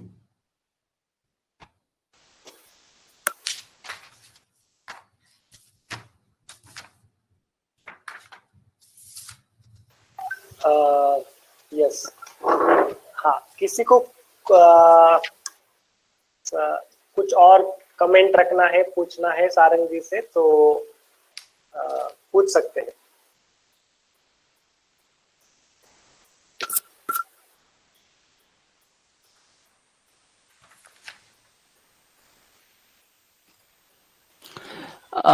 बोलू का? हा, ऍक्च्युली याच्यामध्ये पण एक म्हणजे कॉन्सेप्ट ऑफ इंटरेस्टच दिसतोय की जर आपण नद्यांना वाचवायचं म्हणतोय तर काही लोक आहेत जे त्याचा विरोध करतील, कारण नद्या वाचवणं म्हणजे इसेन्शियली फ्रीली फ्लो होऊ देणं, त्यांना त्यांचं नॅचरल एक्झिस्टन्स तसंच ठेवणं, पण ते अनेकांच्या म्हणजे पैशाच्या नफ्यांच्या विरोधात जातं, तर आणि ते याला विरोध करतील असं पण आहे. तर पण ते हालत तर एकदम शॉकिंगच आहे. म्हणजे 4 वर्ष सीओपी मध्ये जेव्हा होतो तेव्हा दरवर्षी आम्ही पाहायचो की जेव्हा पाऊस यायचा तेव्हा लेवल बरोबर येत जायची, ते जे बांधून ठेवलंय सगळं कन्स्ट्रक्शन त्या मुळा मोठ्या नदीची, आणि जसा पावसाळा आला म्हणजे उन्हाळा आला की ते अजून म्हणजे ते अजून त्याची जी लेवल आहे जी आधीच्या उन्हाळ्याला दिसायची ती अजून खाली जायची आणि पावसाळ्याला वर यायची. म्हणजे तो जो चेंज आहे तो ड्रास्टिक अजून दिसत होता.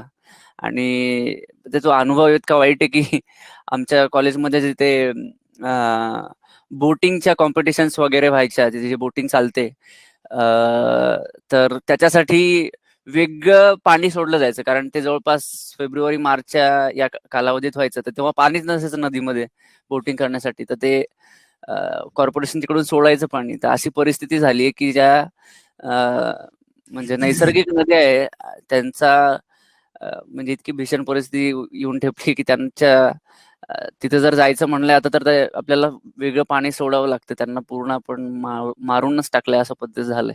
आणि कॉन्क्रिटायझेशन तर इतकं झालेलं दिसतं की पाणी जमिनीत शिरायला पण जागा नाही. तर हे तर म्हणजे ते तर ते तर शॉकिंगच होतं की ते पूर्ण नदीच आपण तिचा म्हणजे प्रवाहच बदलून टाकला. एवढं ते 2 फाटेच बदलले, डावीकडून उजवीकडे गेले.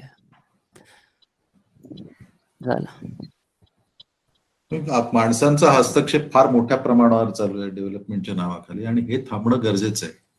अदरवाईज निसर्ग जेव्हा रिटेलिएट करेल ते अशा पद्धतीने रिटेलिएट करेल की आपल्याला त्याला काही त्यावेळेला संधी राहणार नाही. ते मे बी अजून 10 वर्षांनी करेल, 15 वर्षांनी करेल, 50 वर्षांनी करेल, हू नोज. पण ती वेळ आपण येऊ देता कामा नये.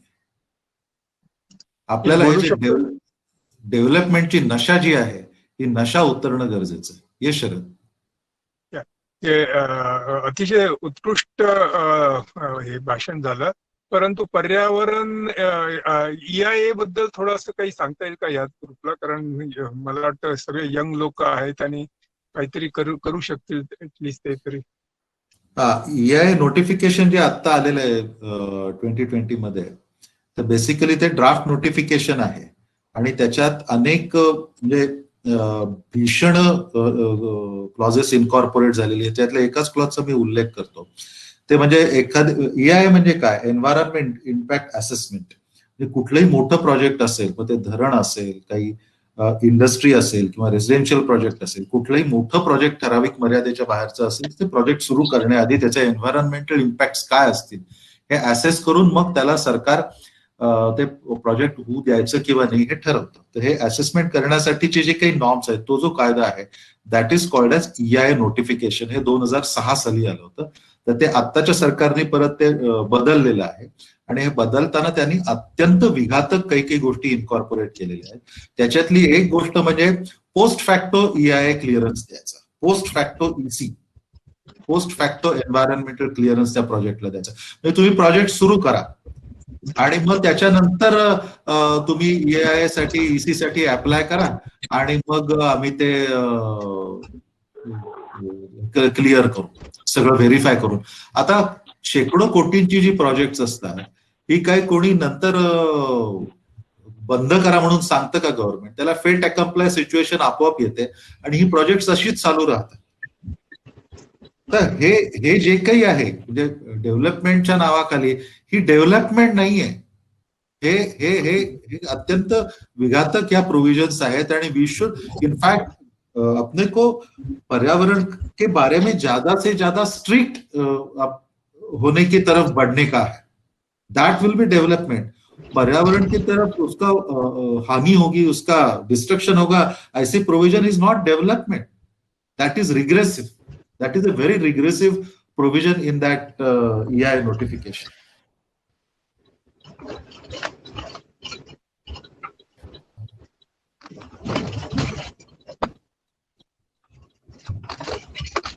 Yes.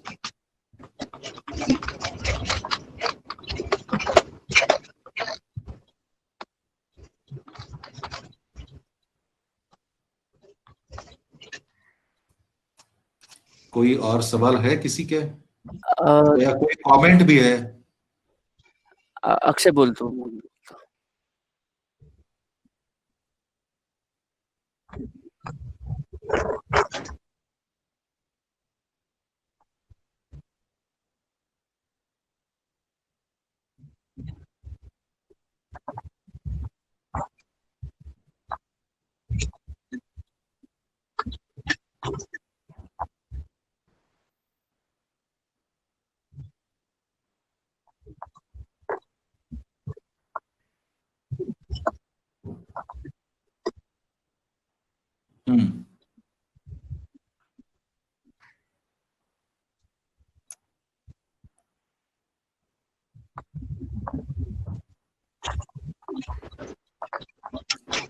बेसिकली ये जो मैं इसके बारे में एक्चुअल क्या नोटिफिकेशन है क्या नहीं, हम भी उसके ऊपर काम कर रहे हैं.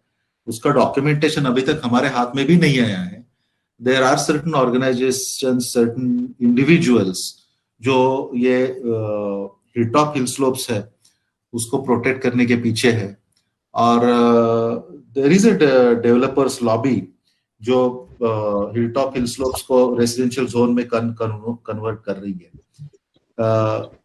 उसके बारे में लीगली क्या आज तक डेवलपमेंट हो गई है या गवर्नमेंट के लेवल पे क्या डेवलपमेंट हो गई है मुझे एग्जैक्टली मालूम नहीं है, लेकिन अगर ये होगा तो हम उसको आसानी से होने नहीं देंगे, ये पक्का. और उसके साथ उसके लिए आप सब लोग भी हमारे साथ जुड़ना जरूरी है. मेरे आपको सबको रिक्वेस्ट है, अपील है.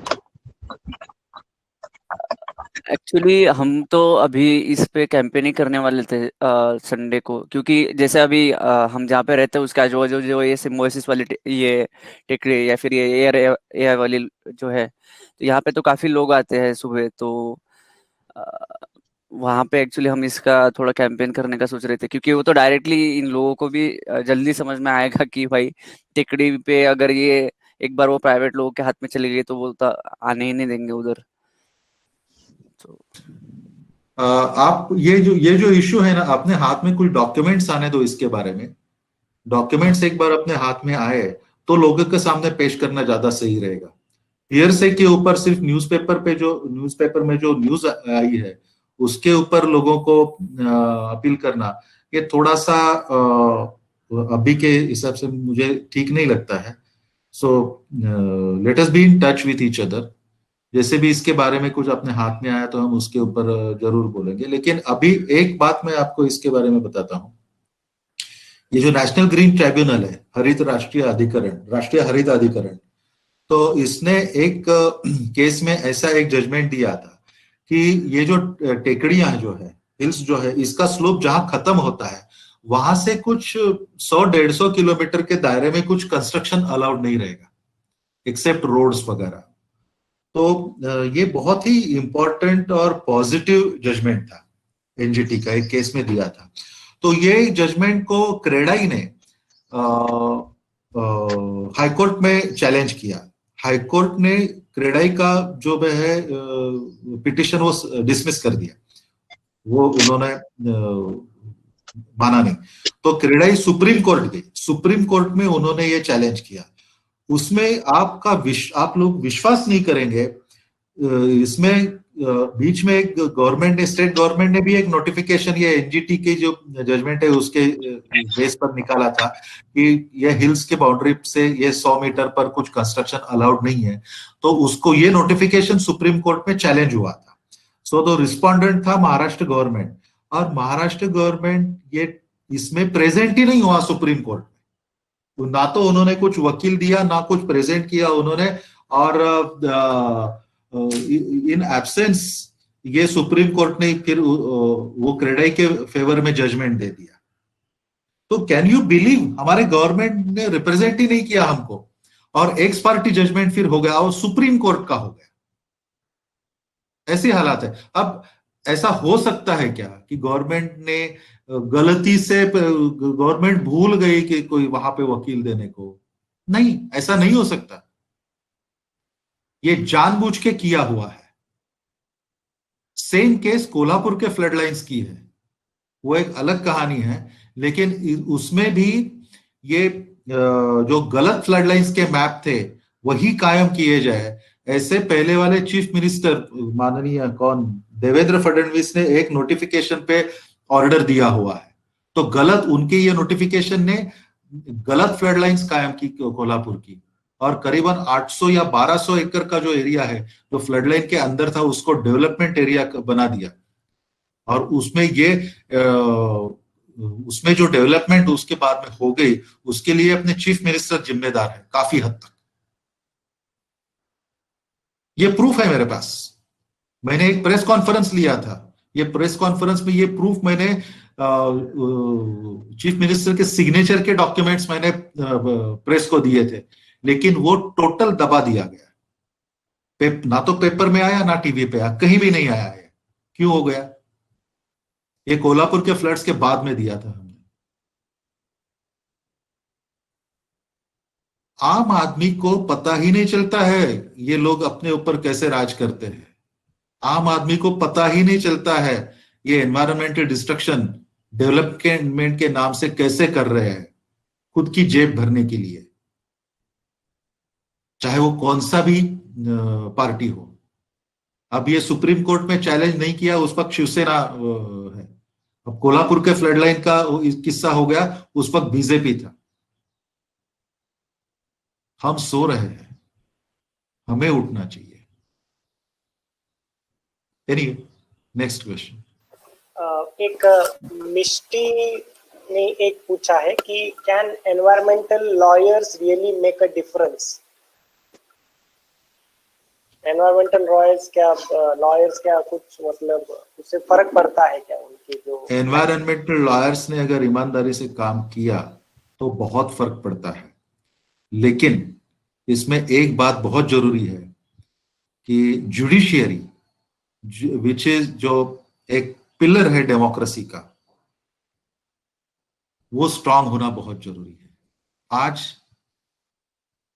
अनफॉर्चुनेटली वैसे हालात नहीं है। जुडिशियरी भी आज कॉम्प्रोमाइज्ड है। जुडिशियरी भी आज एनवायरनमेंट के लिए जजमेंट नहीं दे रही है।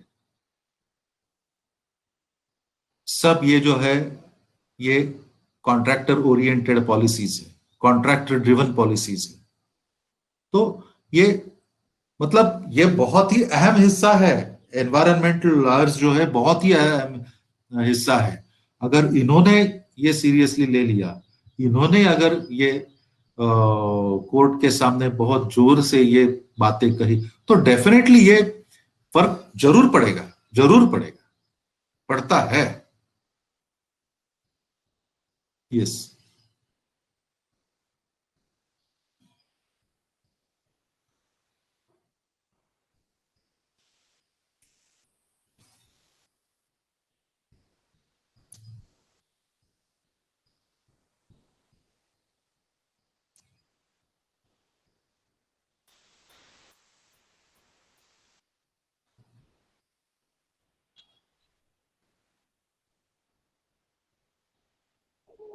हो, मला विचारायचं आहे.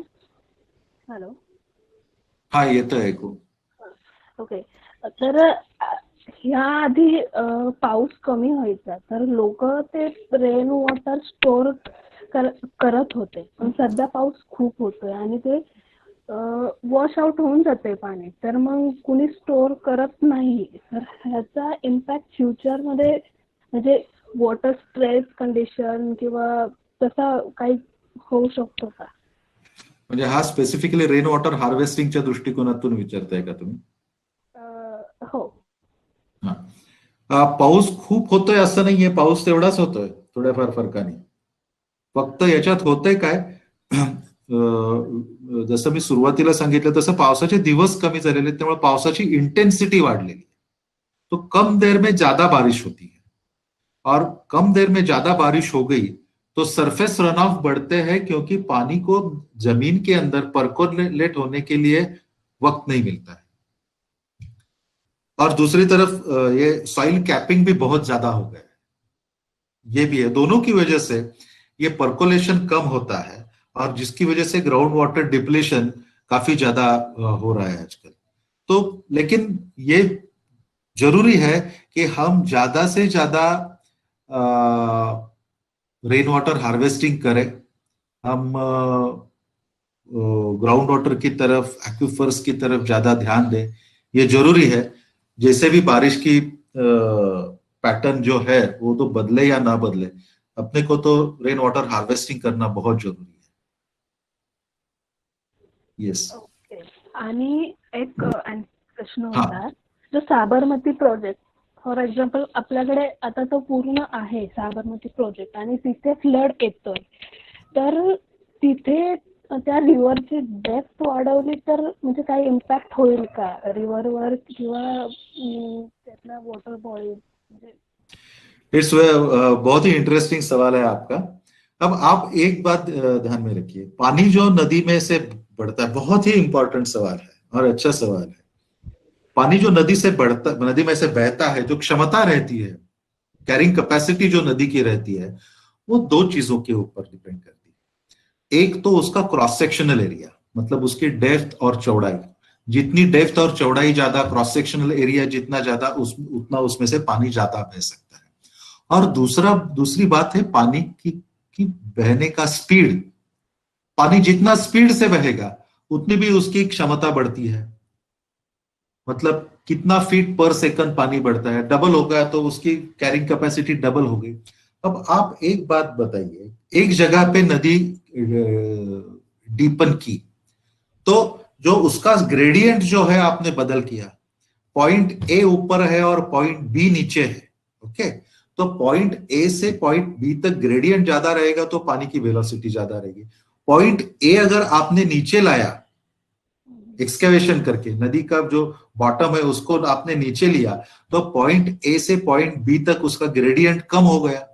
ग्रेडियंट कम हो गया तो वेलोसिटी कम हो गई, वेलोसिटी कम हो गई तो उसकी कैरिंग कैपेसिटी कम हो गई। ध्यान में आया आपके? क्लियर झालं का हे आता? पण आपण जी डेप्थ वाढवतोय ती कंटिन्युअसली पुढे वाढवली तर कुठपर्यंत वाढवणार? समुद्रापर्यंत? कारण नदी शेवटी समुद्राला जाऊन मिळते की नाही, आणि समुद्रापर्यंत जरी वाढवलं तरी समुद्राची पाण्याची पातळी आपण बदलू शकत नाही।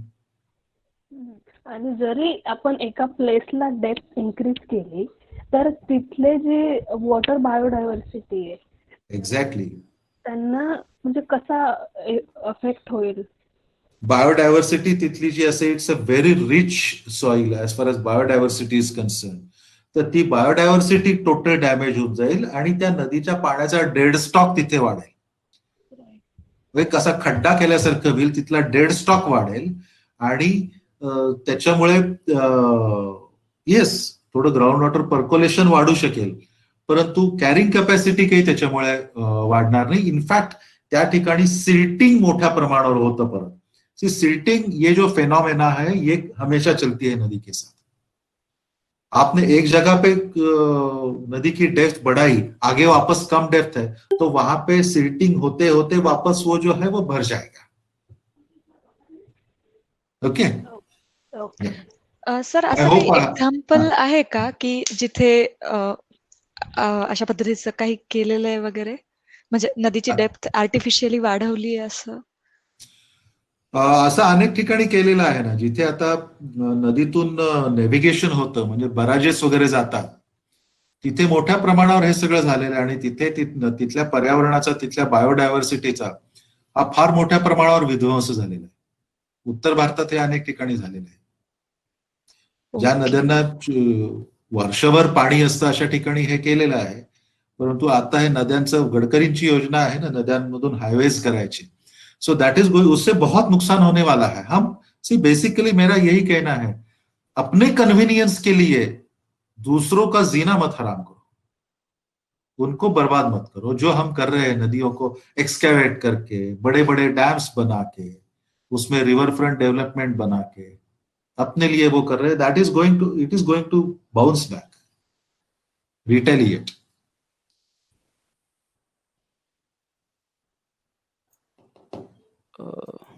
अजून काही प्रश्न आहेत का? सोनालीचा माईक चालू दिसतोय.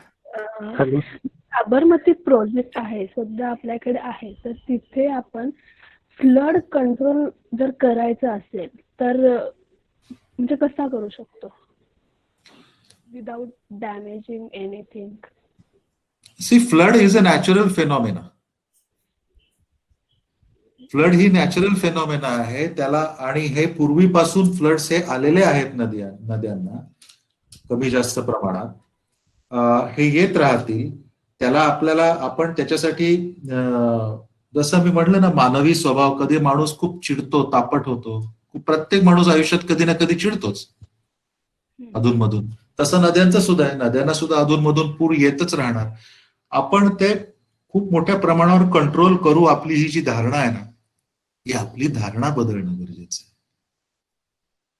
आणि आपण एक, पूर येणं हे चुकीचं नाहीये, परंतु पुरामुळे होणारं नुकसान हे आपल्याला नको है. हमें बाढ़ नहीं चाहिए ऐसी बात नहीं है, हमें बाढ़ की वजह से होने वाला नुकसान जो है वो अवॉइड करने का, वो कैसे करने का, उसकी तरफ हमें ध्यान देना जरूरी है. थोड़ा सा आपका सवाल जो है वही है, मैं थोड़ा सा अलग एंगल में इसको देख रहा हूं, या उसको I am presenting it in a different angle. और छोटे डैम्स बनाना ठीक है, बड़े मत बनाइए. या थैंक यू. हा, कोण बोलतोय? हा, विकास बोलतोय का? नाही, मी शिरीष. हा, बोला बोला. कोणी बोलायचं? शिरीषजी बोला ना तुम्ही. सर, ते तुम्ही साबरमतीचं जसं सांगितलं तसं मी नाशिकला राहतो. नाशिकला गोदावरी नदी आहे. तेव्हा 5 वर्षापूर्वी इथे कॉर्पोरेशन मध्ये मनसेचं राज्य आलं. त्यांनी ते सगळं असं मोठं अंबानींच्या मदतीने खूप सिमेंट ओतून त्याच्या गोदा पार्क निर्माण केला. लाईट बीट लावले, लाईटला कनेक्शन आलं, आणि ते दिवे सुद्धा कदाचित लावले होते, आणि त्याचं उद्घाटन व्हायचं होतं.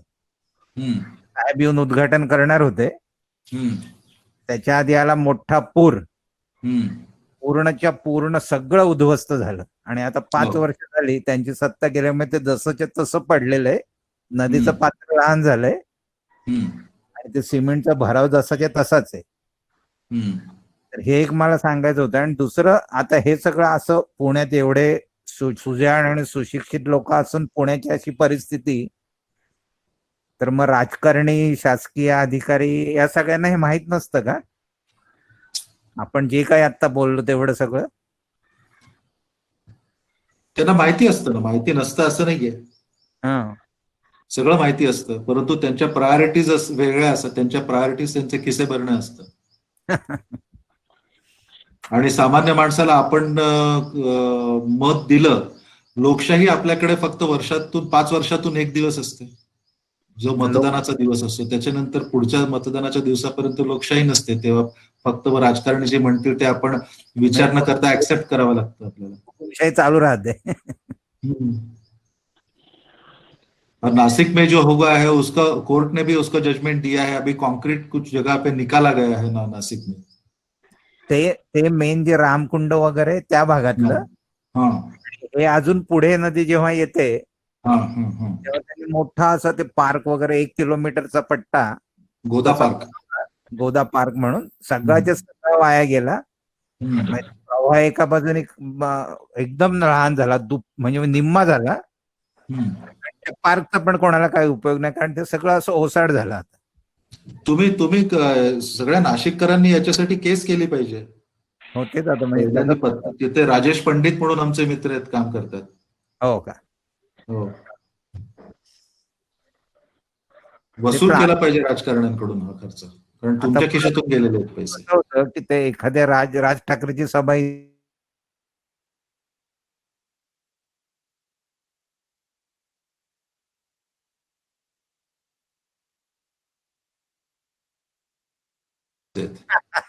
बरोबर आहे. धन्यवाद. काय विकास काहीतरी बोलत होतास? हॅलो सर, माझं क्वेश्चन जे आहे ते पूर्ण कन्क्लुडिंग आहे.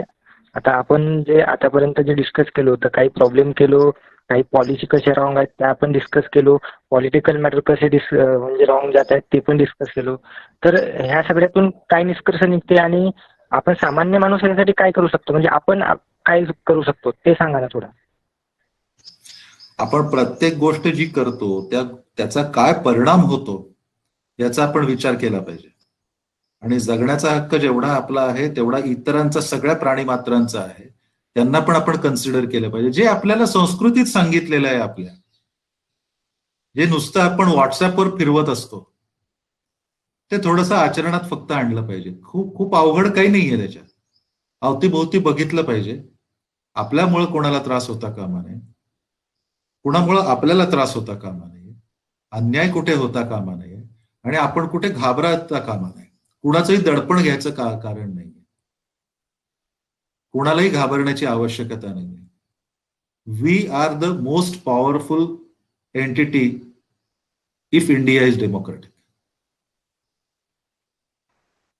तो कुठला पिक्चर शाहरुख खानचा, तो त्याच्यात तो डायलॉग आहे ना, काय त्याचं, common man is the most powerful, असं काहीतरी. That's a fact. आपली ताकद आपण ओळखणं गरजेचं आहे.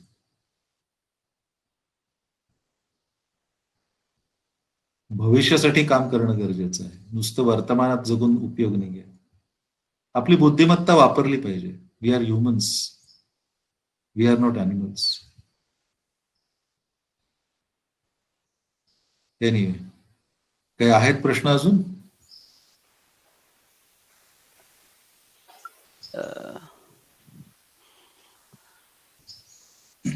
मला वाटतंय म्हणजे आपण याच्यानंतर पण तसं चर्चा करू शकतो जर का काही प्रश्न असतील तर. नाहीतर सध्या आपण, मला वाटतं, थांबूया. येस, थँक्यू सारंगजी, तुम्ही एवढं चांगलं मांडणी केल्याबद्दल. ते नक्कीच आपण ते जे सध्याचं आलेलं आहे ते नोटिफिकेशन आल्यापर्यंत तुमच्या संपर्कात नक्कीच राहू आणि तेव्हा आपण सोबत काम नक्कीच करूया. कोणाला जर, मला एवढंच सांगायचं आहे, मी तुमच्या सगळ्यांचा आभारी आहे. कुणालाही या बाबतीत काही माहिती लागली काही असेल तर मला केव्हाही कॉन्टॅक्ट करा. या लोकांच्याकडे, निखिलकडे वगैरे माझं कॉन्टॅक्ट नंबर्स आहेत. अजिबात 24/7 आय एम अवेलेबल. मी काही राजकारणी नाहीये, त्यामुळे मी केव्हाही अवेलेबल आहे.